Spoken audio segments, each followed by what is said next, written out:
अस्सलाम वालेकुम नाज़रीन, प्रोग्राम गूढ़ी गल लतीफ़ चौधरी दे नाल मैं हाँ तुहाडा मेज़बान एहसन कामरे।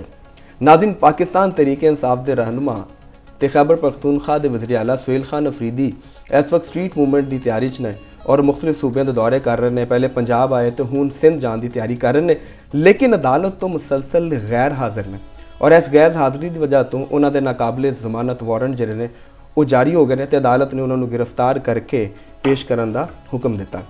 तो अज के प्रोग्राम च ਇਹਦੇ ਉੱਤੇ डिस्कस करांगे कि की ਇਹਦੇ ਨਾਲ वज़ीर आला की मुश्किलात ਜਿਹੜੀਆਂ ਨੇ ਉਹਨਾਂ 'ਚ इजाफा होएगा ਜਾਂ अदालत 'ਚ खुद पेश होणगे। ਇਹਦੇ ਨਾਲ एक होर बड़ा मसला नज़र आ रहा कि मुल्क 'ਚ मुज़ाकरात की गल हो रही है। वज़ीर आज़म ने भी मुज़ाकरात की पेशकश करती PTI ਨੂੰ और PTI ਦੇ भी कुछ हल्के ਜਿਹੜੇ ਨੇ ਉਹ मुज़ाकरात ਦੇ ਉੱਤੇ ਗੱਲ ਕਰਦੇ ਨੇ, लेकिन PTI ਦੇ ਵਿੱਚ ਇਹਦੇ 'ਚ ਸਾਨੂੰ तकसीम नज़र आती है। यानी ਜਿਹੜਾ भी ਉਹਨਾਂ ਦਾ लीडर मुज़ाकरात की गल करता है ਉਹਦੀ सोशल मीडिया ट्रोलिंग ਜਿਹੜੀ है वो शुरू हो जाती है। तो ये गल करांगे अज के प्रोग्राम च कि यह जी ट्रोलिंग चल रही है और PTI दे विच कन्फ्यूजन है या बाय डिज़ाइन इस तरीके नाल चलते जा रहे हैं। तीसरा एक होर वड्डा आलमी मंजरनामे ते देख रहे हैं कि अमरीका ने वेनेजुएला दे विच हमला किया, फजाई हमले भी किए और ज़मीनी कार्रवाई भी। तो अमरीकी फोर्सेज ने उधर के सदर तो उन्होंने अहलिया भी गिरफ्तार कर लिया और बैरून मुल्क मुंतकिल करता। तो अज के प्रोग्राम च इन्होंने सारिया चीज़ों पर डिस्कस करांगे। तो चलने चोई साहब वाल तो सब तो पहले डिस्कस करांगे जो मुल्की सियासी सूरत हाल है तो वज़ीर आला KP दे ਜਿਹੜੇ नाकाबिले जमानत वारंट गिरफ्तारी जारी होए ने ਉਹਦੇ ਤੇ ਗੱਲ ਕਰਾਂਗੇ। जी चोई साहब अस्सलाम वालेकुम। वालेकुम सलाम। ਤੁਸੀਂ ਤੇ ਮੈਂ ਕਹਿੰਦਾ ਬੜੀ ਚਾਹ ਇੰਜੋਏ ਕਰ ਰਹੇ ਹੋ, ਲੱਗਦਾ ਕੋਈ ਬਹੁਤ ਬਿਹਤਰੀਨ ਬਣੀ ਹੈ। ਤਾਂ ਨਹੀਂ, ਬੜੀ ਅੱਛੀ ਚਾਹ ਹੈ ਔਰ ਇਹ ਵੀ ਤੁਸੀਂ ਕਹੋ ਕਿ ਵੀ ਚਾਹ ਹੀ ਕੀਤੀ ਜਾ ਸਕਦੀ ਹੈ ਇੰਜੋਏ। ਹਾਂ, ਮੈਨੂੰ ਲੱਗ ਰਿਹਾ ਕਿ ਤੁਹਾਡੀ ਚਾਹ ਨਾਲ ਕੋਈ ਜ਼ਿਆਦਾ ਹੀ ਚਾਹ ਹੈ ਕਿ ਐਡੇ ਉਹ ਖਬਰਾਂ ਗਰਮ ਨੇ, ਦੁਨੀਆ 'ਚ ਹਮਲੇ ਹੋ ਰਹੇ ਨੇ, ਗ੍ਰਿਫਤਾਰੀਆਂ ਦੇ ਵਾਰੰਟ ਜਾਰੀ ਹੋ ਰਹੇ ਨੇ, ਤੁਸੀਂ ਚਾਹ 'ਚ ਲੱਗੇ। ਅੱਛੀਆਂ ਖਬਰਾਂ, ਤੁਸੀਂ ਹਮਲਿਆਂ ਨੂੰ ਖਬਰਾਂ ਗਰਮ ਕਰਾਰ ਦੇ ਦਿੱਤੇ ਤੇ ਇਹ ਤਾਂ ਕਾਬਲੇ ਅਫਸੋਸ ਨਹੀਂ ਗੱਲ। ਅਫਸੋਸ ਹੈ ਬੰਬ ਦੀ ਹੀਟ ਤੇ ਪਹੁੰਚ ਰਹੀ ਹੈ, ਉਹ ਹੀਟ ਪਹੁੰਚਣੀ ਬਿਲਕੁਲ ਜ਼ਰੂਰੀ ਹੈ। ਔਰ ਅਸੀਂ ਜਿਹੜਾ ਤੁਹਾਡਾ ਸਵਾਲ ਹੈ ਕਿ ਜਿਹੜੇ KP ਦੇ ਵਜ਼ੀਰ ਆਲਾ ਵਾਰੰਟ ਗ੍ਰਿਫਤਾਰੀ ਹੋਏ ਨੇ ਜਾਰੀ, ਉਹਦੇ ਬਾਰੇ 'ਚ ਮੈਂ ਕਹਾਂਗਾ ਕਿ ਇੱਕ ਤਾਂ ਉਹ ਕਿਉਂਕਿ ਅਦਮ ਹਾਜ਼ਰੀ ਦੀ ਬੁਨਿਆਦ ਉੱਤੇ ਉਹਨਾਂ ਦੇ ਹੈਗੇ ਨੇ ਤੇ ਉਹ ਉਹਨਾਂ ਨੂੰ ਪੇਸ਼ ਹੋਣਾ ਪਏਗਾ। ਉਹ ਬਲਕਿ ਉਹਨਾਂ ਨੂੰ ਪਹਿਲਾਂ ਹੀ ਪੇਸ਼ ਹੋ ਜਾਣਾ ਚਾਹੀਦਾ ਸੀ। ਅਦਾਲਤ ਦੇ ਅੰਦਰ ਗੈਰ ਹਾਜ਼ਰੀ ਜਿਹੜੀ ਹੁੰਦੀ ਹੈ ਨਾ ਤੇ ਅਨਾਇਡ ਕਰਦੀ ਹੈ ਕੋਰਟ ਨੂੰ ਕਿ ਉਹਦਾ ਮਤਲਬ ਇਹ ਹੁੰਦਾ ਕਿ ਤੁਸੀਂ ਅਗਰ ਕਾਨੂੰਨ ਪਸੰਦ ਸ਼ਹਿਰੀ ਹੋ, ਤੁਹਾਨੂੰ ਕੋਰਟ ਨੇ ਬੁਲਾਇਆ ਤੇ ਤੁਸੀਂ ਉੱਥੇ ਹਾਜ਼ਰ ਹੋਣਾ। ਠੀਕ ਹੈ। ਤੇ ਚਾਹੇ ਤੁਹਾਡੇ ਉੱਥੇ 1 ਘੰਟੇ ਵਾਸਤੇ, ਅੱਧੇ ਘੰਟੇ ਵਾਸਤੇ, 10 ਮਿੰਟ ਵਾਸਤੇ ਤੁਸੀਂ ਜਾਣਾ, ਉਹ ਜ਼ਰੂਰੀ ਹੈ। ਤੇ ਹੁਣ ਜ਼ਾਹਰ ਨਹੀਂ ਜਾ ਰਹੇ ਸਨ ਤੇ ਕੋਰਟ ਨੂੰ ਉਹਦੇ ਕੋਲ ਕੋਈ ਰਸਤਾ ਨਹੀਂ ਸੀ। ਉਹਨਾਂ ਨੇ ਕਿਹਾ ਕਿ ਵੀ ਇਹਨਾਂ ਨੂੰ ਗ੍ਰਿਫਤਾਰ ਕਰੋ ਤੇ ਹੁਣ ਉਹ ਉੱਥੇ ਪੇਸ਼ ਹੋਣਗੇ ਔਰ ਉਸ ਤੋਂ ਬਾਅਦ ਫਿਰ ਮੇਰਾ ਖਿਆਲ ਹੈ ਕਿ ਉਹਨਾਂ ਦਾ ਸ਼ਾਇਦ ਜਾਨ ਛੁੱਟ ਜਾਵੇ। ਲੇਕਿਨ PTI ਦੀ ਜਿਹੜੀ ਮੁਸ਼ਕਿਲਾਤ ਨੇ ਉਹ ਇਸ ਤੋਂ ਇਲਾਵਾ ਵੀ ਨੇ, ਕਿਉਂਕਿ ਜਿਹੜਾ ਦੇਖੋ ਅਦਾਰਿਆਂ ਦੇ ਉੱਤੇ ਤੁਸੀਂ ਜਿਸਲੇ ਅਟੈਕ ਕਰਦੇ ਹੋ, ਅਦਾਰਿਆਂ ਦੇ ਉੱਤੇ ਜਾਂ ਗਵਰਨਮੈਂਟ ਦੇ ਨਾਲ ਤੁਸੀਂ ਮੁਹਾਜ਼ਰਾਈ ਕਰਦੇ ਹੋ ਤੇ ਉਸ ਵਕਤ ਫਿਰ ਤੁਹਾਡੇ ਨਾਲ ਮਸਾਇਲ ਵੀ ਨਾਲ ਉਸੇ ਤਰ੍ਹਾਂ ਹੀ ਗਰੋ ਕਰਨਾ ਸ਼ੁਰੂ ਕਰ ਦਿੰਦੇ ਨੇ। ਵਜ਼ੀਰ ਆਲਾ ਸਾਹਿਬ ਜਿਹੜੇ ਨੇ ਉਹ ਬੜੇ ਤਸਲਸਲ ਦੇ ਨਾਲ ਕੁਛ ਐਸੀਆਂ ਗੱਲਾਂ ਕਰ ਰਹੇ ਨੇ ਔਰ ਐਸੇ ਇਕਦਾਮਾਤ ਕਰ ਰਹੇ ਨੇ ਜਿਹੜੇ ਸਰਕਾਰ ਨੂੰ, ਸਿਟਿੰਗ ਗਵਰਨਮੈਂਟ ਨੂੰ ਵੀ ਅਨਾਇਡ ਕਰਨ ਦਾ ਬਾਇਸ ਬਣ ਰਹੇ ਨੇ। ਦੇਖੋ ਜਿਵੇਂ ਲਾਹੌਰ ਦੇ ਅੰਦਰ ਆਇਆ ਤੇ ਉਹਨਾਂ ਨੇ ਆਪਣਾ ਇੱਕ ਨੈਰੇਟਿਵ ਬਿਲਡ ਕਰਨ ਦੀ ਕੋਸ਼ਿਸ਼ ਕੀਤੀ, ਫਿਰ ਕੋਰਟਸ ਦੇ ਅੰਦਰ ਪੇਸ਼ ਨਾ ਹੋਣਾ ਔਰ ਉਸ ਤੋਂ ਬਾਅਦ ਫਿਰ ਕੋਈ ਇਸ ਕਿਸਮ ਦੀਆਂ ਟਾਕ ਸ਼ੋਜ਼ ਦੇ ਅੰਦਰ ਗੱਲਾਂ ਕਰਨੀਆਂ ਜਿਹੜੀਆਂ ਅਦਾਰਿਆਂ ਦੇ ਉੱਤੇ ਡਿਸਟਰਸ ਪੈਦਾ ਕਰਨ ਦੀ ਕੋਸ਼ਿਸ਼ ਹੋਵੇ। ਤੁਹਾਨੂੰ ਪਤਾ ਹੀ ਹੋਏਗਾ ਕਿ ਉਹਨਾਂ ਦੇ ਜਿਹੜੇ ਮੁਸ਼ੀਰੇ ਇਤਲਾਤ ਨੇ ਸ਼ਫੀ ਜਾਨ, ਉਹਨਾਂ ਨੂੰ ਵੀ ਇਲੈਕਸ਼ਨ ਕਮਿਸ਼ਨ ਨੇ ਤਲਬ ਕੀਤਾ ਕਿ ਹਰੀਪੁਰ ਦੇ ਇਲੈਕਸ਼ਨ ਵਾਸਤੇ ਉਹਨਾਂ ਦਾ ਕੋਈ ਇੱਕ ਉਹ ਜਿਹੜਾ ਜ਼ਾਹਿਰ ਉੱਥੇ ਉਹਨਾਂ ਨੇ ਹਾਂ ਇੱਕ YouTube ਚੈਨਲ 4 ਸਦਾ ਜਰਨਲਿਸਟ ਦੇ ਨਾਂ ਦੇ ਨਾਲ ਛੋਟੇ ਛੋਟੇ ਬਣੇ ਨੇ ਜਿਹੜੇ ਚੈਨਲ ਨੇ ਨਾ, ਕੁਛ ਨੂੰ PTI ਖੁਦ ਸਪੋਰਟ ਕਰਦੀ ਹੈ ਤੇ ਉਹਨਾਂ ਨੇ ਉਹਦੇ ਤੇ ਇੱਕ ਮਖਸੂਸ ਕਿਸਮ ਦਾ ਨੈਰੇਟਿਵ ਬਿਲਡ ਕਰਨਾ ਹੁੰਦਾ ਤੇ ਉਹਨੂੰ ਕਿਧਰੇ ਇਹਨਾਂ ਨੇ ਇੰਟਰਵਿਊ ਦਿੰਦੇ ਆਇਆ ਤੇ ਐਨੇ ਹਰੀਪੁਰ ਦੀ ਜਿਹੜੀ ਸੀਟ ਸੀ ਉਮਰ ਅਯੂਬ ਦੀ ਅਹਲੀਆ ਉੱਥੇ ਇਲੈਕਸ਼ਨ ਲੜ ਰਹੀਆਂ ਸਨ ਤੇ ਉਹ ਸ਼ਿਕਸਤ ਖਾ ਗਈਆਂ ਸਨ ਤੇ ਇਹਨਾਂ ਨੇ ਉੱਥੇ ਉਹਦੇ ਤੇ ਫਾਰਮ 45 ਤੇ 47 ਦੇ ਇਜਰਾ ਦੇ ਨਾ ਕਰਨ ਦੇ ਉੱਤੇ ਜਾਂ ਇਸ ਕਿਸਮ ਦੀਆਂ ਜਿਹੜੀਆਂ ਕੁਛ ਗੱਲਾਂ ਕੀਤੀਆਂ ਤੇ ਜਿਹੜੀਆਂ ਦੇਖੋ ਬਾਜ਼ ਗੱਲ ਹੁੰਦੀ ਹੈ ਜਿਹੜੀ ਤੁਸੀਂ ਕਿਸੇ ਅੰਦਾਜ਼ੇ ਦੇ ਨਾਲ ਕਰ ਰਹੇ ਹੁੰਦੇ ਤਾਂ ਬਾਜ਼ ਗੱਲ ਤੁਸੀਂ ਇੱਕ ਬੜੀ ਪਿਨ ਪੁਆਇੰਟ ਕਿਸਮ ਦੀ ਕਰਦੇ ਹੁੰਦੇ ਹੋ ਤੇ ਜਦੋਂ ਤੁਸੀਂ ਇਹ ਕਹੋ ਕਿ ਜੀ ਇਹ ਫਾਰਮ 45 ਜਾਂ ਫਾਰਮ 47 ਇਹ ਜਾਰੀ ਨਹੀਂ ਕੀਤਾ ਗਿਆ ਤੇ ਉੱਥੇ ਬੈਠੇ ਰਹੇ ਤੇ ਫਿਰ ਤੇ ਇਲੈਕਸ਼ਨ ਤੇ ਕਮਿਸ਼ਨ ਸਭ ਉਹ ਪਹਿਲੇ ਵੀ ਤਾਂ ਕਰਦੇ ਨਾ, ਬਾਨੀ ਪੀਟੀਆਈ ਨੇ ਵੀ ਤਾਂ ਕਿਹਾ ਸੀ 35 ਪੈਂਚਰ ਤੇ ਬਾਅਦ ਚ ਕਿਹਾ ਮੇਰਾ ਸਿਆਸੀ ਬਿਆਨ ਹੈ, ਤੇ ਇਹ ਤੇ ਉਹਨਾਂ ਦੀ ਤਰਬੀਅਤ ਹੀ ਇਸ ਤਰ੍ਹਾਂ ਹੋਈ ਹੈ।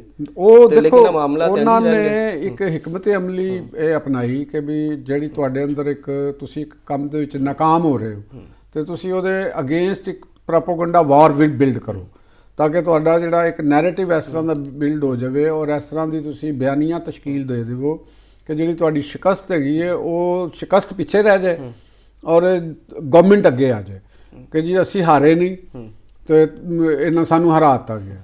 ਤੁਸੀਂ ਦੇਖ ਲਓ ਕਿ ਲਾਹੌਰ ਦੇ ਵਿੱਚ ਜਿਹੜਾ ਮੀਆਂ ਨਵਾਜ਼ ਸ਼ਰੀਫ ਸਾਹਿਬ ਦੇ ਹਲਕੇ ਦੇ ਬਾਰੇ ਦੇ ਵਿੱਚ ਵੀ ਇਹੋ ਹੀ ਇੱਕ ਨੈਰੇਟਿਵ ਬਿਲਡ ਕੀਤਾ ਗਿਆ ਨਾ ਕਿ ਜੀ ਉਹ ਇਲੈਕਸ਼ਨ ਹਾਰ ਗਏ ਸਨ ਯਾਸਮੀਨ ਰਾਸ਼ਦ ਸਾਹਿਬਾ ਦੇ ਮੁਕਾਬਲੇ ਦੇ ਵਿੱਚ, ਤੇ ਉਹ ਦੇਖੋ ਉਹਨਾਂ ਦੀ ਜਿਹੜੀ ਉਜ਼ਰਦਾਰੀ ਸੀ ਜਾਂ ਜਿਹੜੀ ਦਰਖਾਸਤ ਸੀ ਉਹ ਖਾਰਜ ਹੋ ਗਈ। ਵੈਸੇ ਉਹ ਤਕਨੀਕੀ ਬੁਨਿਆਦਾਂ ਤੇ ਹੋਈ ਚੋ ਸਾਹਿਬ, ਚਾਹੇ ਉਹ ਤਕਨੀਕੀ ਬੁਨਿਆਦਾਂ ਤੇ ਹੋਈ ਤੇ ਅਗਰ ਉਹਨਾਂ ਦੇ ਕੋਲ ਆਪਸ਼ਨ ਤੇ ਅੱਜ ਵੀ ਮੌਜੂਦ ਹੈ ਤੇ ਉਹ ਦੁਬਾਰਾ ਕਰ ਦੇਣ। ਠੀਕ, ਦੇਖੋ ਆਪਸ਼ਨਸ ਦੇ ਉੱਤੇ ਅਗਰ ਤਕਨੀਕ ਦੇ ਉੱਤੇ ਹੈਗੀ ਤੇ ਉਹ ਦੂਸਰੇ ਸੋਲਿਡ ਗਰਾਊਂਡਸ ਦੇ ਉੱਤੇ ਦੁਬਾਰਾ ਕੀਤੀ ਜਾ ਸਕਦੀ ਹੈ। ਖਬਰਾਂ ਆ ਰਹੀਆਂ ਨੇ ਕਿ ਉਹਦੇ ਹਾਂ ਤੇ ਉਹ ਕਰ ਸਕਦੇ ਨੇ, ਕੋਈ ਐਡੀ ਵੱਡੀ ਗੱਲ ਨਹੀਂ ਹੈ। ਅੱਛਾ ਚੋ ਸਾਹਿਬ, ਇਹਦੇ ਤੇ ਇੱਕ ਪਹਿਲੂ ਹੈ, ਇਹ ਕਿਹਾ ਜਾ ਰਿਹਾ ਹੈ ਕਿ ਇਹ ਜਿਹੜੀ ਗੈਰ ਹਾਜ਼ਰੀ ਨਾ ਇਹ ਉਹਨਾਂ ਨੇ ਜਾਣਬੁੱਝ ਕੇ ਕੀਤਾ ਤਾਂ ਕਿ ਇਹਦੇ ਤੇ ਵੀ ਇੱਕ ਨੈਰੇਟਿਵ ਬਿਲਡ ਕੀਤਾ ਜਾਏ ਕਿ ਵੀ ਚੁੱਕਿਆ ਅਸੀਂ ਸਟਰੀਟ ਮੂਵਮੈਂਟ ਦੀ ਤਿਆਰੀ ਕਰ ਰਹੇ ਹਾਂ ਤੇ ਲਿਹਾਜ਼ਾ ਉਹਨੇ ਵਾਰੰਟ ਵੀ ਗ੍ਰਿਫਤਾਰੀ ਦੇ ਜਾਰੀ ਕਰਤੇ ਨੇ ਔਰ ਉਹਨਾਂ ਦੀ ਕੋਸ਼ਿਸ਼ ਹੈ ਕਿਸੇ ਵੀ ਤਰੀਕੇ ਨਾਲ ਜਿਹੜਾ ਵੀ ਕੋਈ ਇਸ ਤਰ੍ਹਾਂ ਦਾ ਕੋਈ ਮੋਮੈਂਟਮ ਬਣ ਜਾਏ। ਇਹਨੂੰ ਤੁਸੀਂ ਦੇਖ ਰਹੇ ਹੋ ਕਿ ਦੇਖੋ ਗੱਲ ਹੈਗੀ ਕਿ ਪਾਕਿਸਤਾਨ ਦਾ ਜਿਹੜਾ ਨਾ ਇੱਕ ਸੋਸ਼ਲ ਮੀਡੀਆ ਦਾ ਨੈਰੇਟਿਵ ਹੈ ਔਰ ਇੱਕ ਗਰਾਊਂਡ ਰਿਐਲਿਟੀਜ਼ ਨੇ। ਜਿਹੜਾ ਗਰਾਊਂਡ ਦੇ ਉੱਤੇ ਜਿਹੜੀ ਚੀਜ਼ ਮੌਜੂਦ ਹੈ, ਲੋਕ ਜਿਹੜੇ ਚੀਜ਼ ਨੂੰ ਦੇਖ ਰਹੇ ਨੇ, ਦੇਖੋ ਨਾ ਕਿ ਜੀ ਤੁਸੀਂ ਸੋਸ਼ਲ ਮੀਡੀਆ ਦੇ ਉੱਤੇ ਜਿਸ ਤਰ੍ਹਾਂ ਮਰਜ਼ੀ ਇੱਕ ਗੱਲ ਕਰ ਲਓ ਲੇਕਿਨ ਜਦੋਂ ਗਰਾਊਂਡ ਦੇ ਉੱਤੇ ਇੱਕ ਡਿਫਰੈਂਟ ਸਿਚੁਏਸ਼ਨ ਹੁੰਦੀ ਹੈ, ਲੋਕਾਂ ਨੂੰ ਪਤਾ ਹੈ। ਮਗਰ ਜਿਹੜੇ ਲੋਕ ਲਾਹੌਰ ਦੇ ਲਿਬਰਟੀ ਚੌਕ ਨੂੰ ਜਾਣਦੇ ਨੇ ਜਾਂ ਇੱਥੇ ਜਿਹੜੇ ਆਉਂਦੇ ਨੇ ਜਾਂਦੇ ਨੇ, ਤੁਸੀਂ ਵੀ ਗਏ ਹੋ, ਮੈਂ ਵੀ ਉੱਥੋਂ ਲੰਘਿਆ ਵਾਂ, ਹੋਰ ਵੀ ਬਹੁਤ ਸਾਰੇ ਲੋਕ ਲੰਘੇ ਨੇ, ਉਹਨਾਂ ਨੂੰ ਤਾਂ ਪਤਾ ਹੈ ਨਾ ਕਿ ਕਿਸ ਤਰ੍ਹਾਂ ਦੀ ਉੱਥੇ ਸਿਚੁਏਸ਼ਨ ਸੀ। ਜੀ ਫਿਰ ਜਿਸਲੇ ਤੁਸੀਂ ਸੋਸ਼ਲ ਮੀਡੀਆ ਦਾ ਬਿਆਨੀਆ ਬਣਾਉਂਦੇ ਹੋ ਤੇ ਉਹਨਾਂ ਲੋਕਾਂ ਨੂੰ ਫਿਰ ਇਹ ਸਮਝ ਆ ਰਹੀ ਹੁੰਦੀ ਹੈ ਕਿ ਯਾਰ ਇਹ ਗਲਤ ਚੀਜ਼ ਹੈ ਤੇ ਲੋਕਾਂ ਨੇ ਦੇਖੀ ਵੀ ਹੈ, ਇੱਕ ਕਾਊਂਟਰ ਨੈਰੇਟਿਵ ਵੀ ਤੇ ਆ ਰਿਹਾ ਹੁੰਦਾ ਨਾ। ਹੁਣ ਦੇਖੋ ਤੁਸੀਂ ਪੀਟੀਆਈ ਨੂੰ ਜਿਹੜੀ ਇਹਦੇ ਅੰਦਰ ਇੱਕ ਮੇਰਾ ਖਿਆਲ ਹੈ ਕਿ ਇੱਕ ਫ੍ਰੀ ਹੈਂਡ ਜਿਹੜਾ ਸੀ ਨਾ ਉਹ ਉਸ ਤਰ੍ਹਾਂ ਨਹੀਂ ਰਿਹਾ। ਹੁਣ ਕਾਊਂਟਰ ਨੈਰੇਟਿਵ ਵੀ ਆ ਰਿਹਾ ਜਿਹੜਾ ਕਿ ਪਹਿਲੇ ਜਿਹੜੀਆਂ ਪੋਲੀਟੀਕਲ ਪਾਰਟੀਆਂ ਨੇ, ਮੁਸਲਿਮ ਲੀਗ ਨੂਨ ਹੈ ਜਾਂ ਪੀਪਲਸ ਪਾਰਟੀ ਹੈ, ਉਹਨਾਂ ਦੀ ਕਿਆਦਤ ਨੇ ਕਦੇ ਇਸ ਤਰੀਕੇ ਦੇ ਨਾਲ ਸੋਚਿਆ ਨਹੀਂ ਸੀਗਾ ਐਸ ਕਿ ਜਿਹੜਾ ਔਨ ਸਲਾਟ ਹੋਇਆ ਹੈ ਸੋਸ਼ਲ ਮੀਡੀਆ ਦਾ ਜਿਹੜਾ ਔਨ ਸਲਾਟ ਹੈਗਾ ਕਿ ਇਹਦੇ ਤੇ ਤੁਸੀਂ ਕਾਊਂਟਰ ਨੈਰੇਟਿਵ ਕਿਸ ਤਰ੍ਹਾਂ ਬਿਲਡ ਕਰਨਾ। ਉਦੋਂ ਤੇ ਕਿਹਾ ਜਾ ਰਿਹਾ ਸੀ ਨਾ ਕਿ ਅਸੀਂ ਤਾਂ 5th ਜਨਰੇਸ਼ਨ ਵਾਰਫੇਅਰ ਨਾਲ ਮੁਕਾਬਲੇ ਲਈ ਕੀਬੋਰਡ ਵਾਰੀਅਰਸ ਬਣਾ ਰਹੇ ਹਾਂ ਔਰ ਇਹਨਾਂ ਨੇ ਜੋ ਕੀਤਾ ਸੀ। ਲੇਕਿਨ ਦੇਖੋ ਗੱਲ ਹੈਗੀ ਹੈ ਕਿ ਇਹਨਾਂ ਦੀ ਪਾਲਿਸੀ ਰਹੀ, ਬਲਕਿ ਸਟੇਟ ਦੀ ਵੀ ਪਾਲਿਸੀ ਸ਼ੁਰੂ ਦੇ ਵਿੱਚ ਇਹੋ ਹੀ ਰਹੀ ਕਿ ਉਹਨਾਂ ਨੇ ਉਹਦੀ ਡਿਫੈਂਸਿਵ ਕਿਸਮ ਦੀ ਪਾਲਿਸੀ ਅਖਤਿਆਰ ਕੀਤੀ ਸੋਸ਼ਲ ਮੀਡੀਆ ਦੇ ਉੱਤੇ ਹੀ।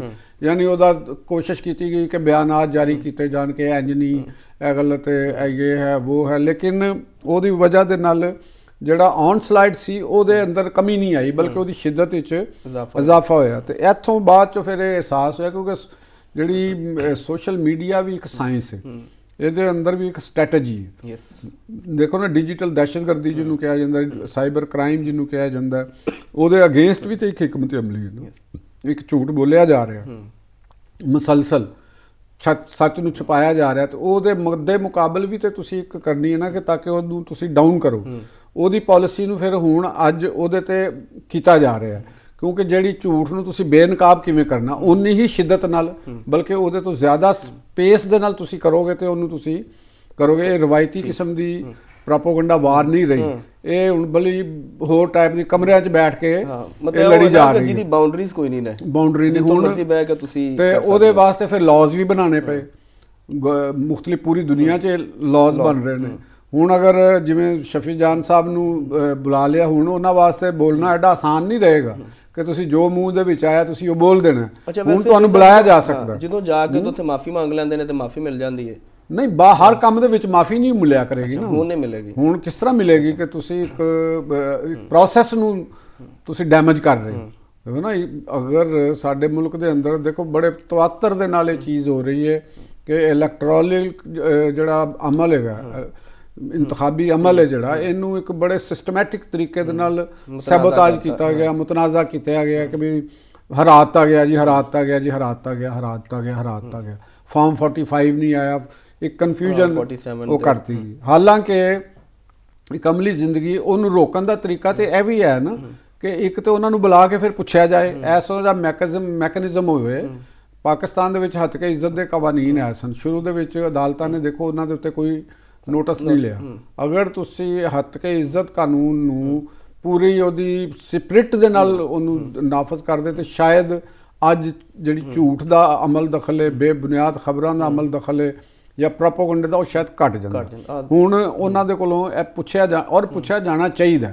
ਦੇਖੋ ਅਗਰ ਤੇ ਧਾਂਦਲੀ ਹੋਈ ਹੈ ਉਹਦੇ ਅੰਦਰ ਇਲੈਕਸ਼ਨ ਦੇ ਅੰਦਰ, ਤੇ ਅਸੀਂ ਵੀ ਇਹ ਕਹਿੰਦੇ ਆ ਕਿ ਜੀ ਉਹ ਬਿਲਕੁਲ ਚੀਜ਼ ਵਾਜ਼ਿਹ ਧਾਂਦਲੀ ਨਹੀਂ ਹੋਣੀ ਚਾਹੀਦੀ, ਲੇਕਿਨ ਉਹਦਾ ਇੱਕ ਮੈਕੈਨਿਜ਼ਮ ਹੈ, ਵੋਟ ਗਿਣਤੀ ਹੋਈ ਹੈ, ਵੋਟਾਂ ਦਾ ਰਿਜ਼ਲਟ ਹੋਇਆ, ਉਹਦੇ ਅੰਦਰ ਕੋਈ ਖਰਾਬੀ ਹੈ।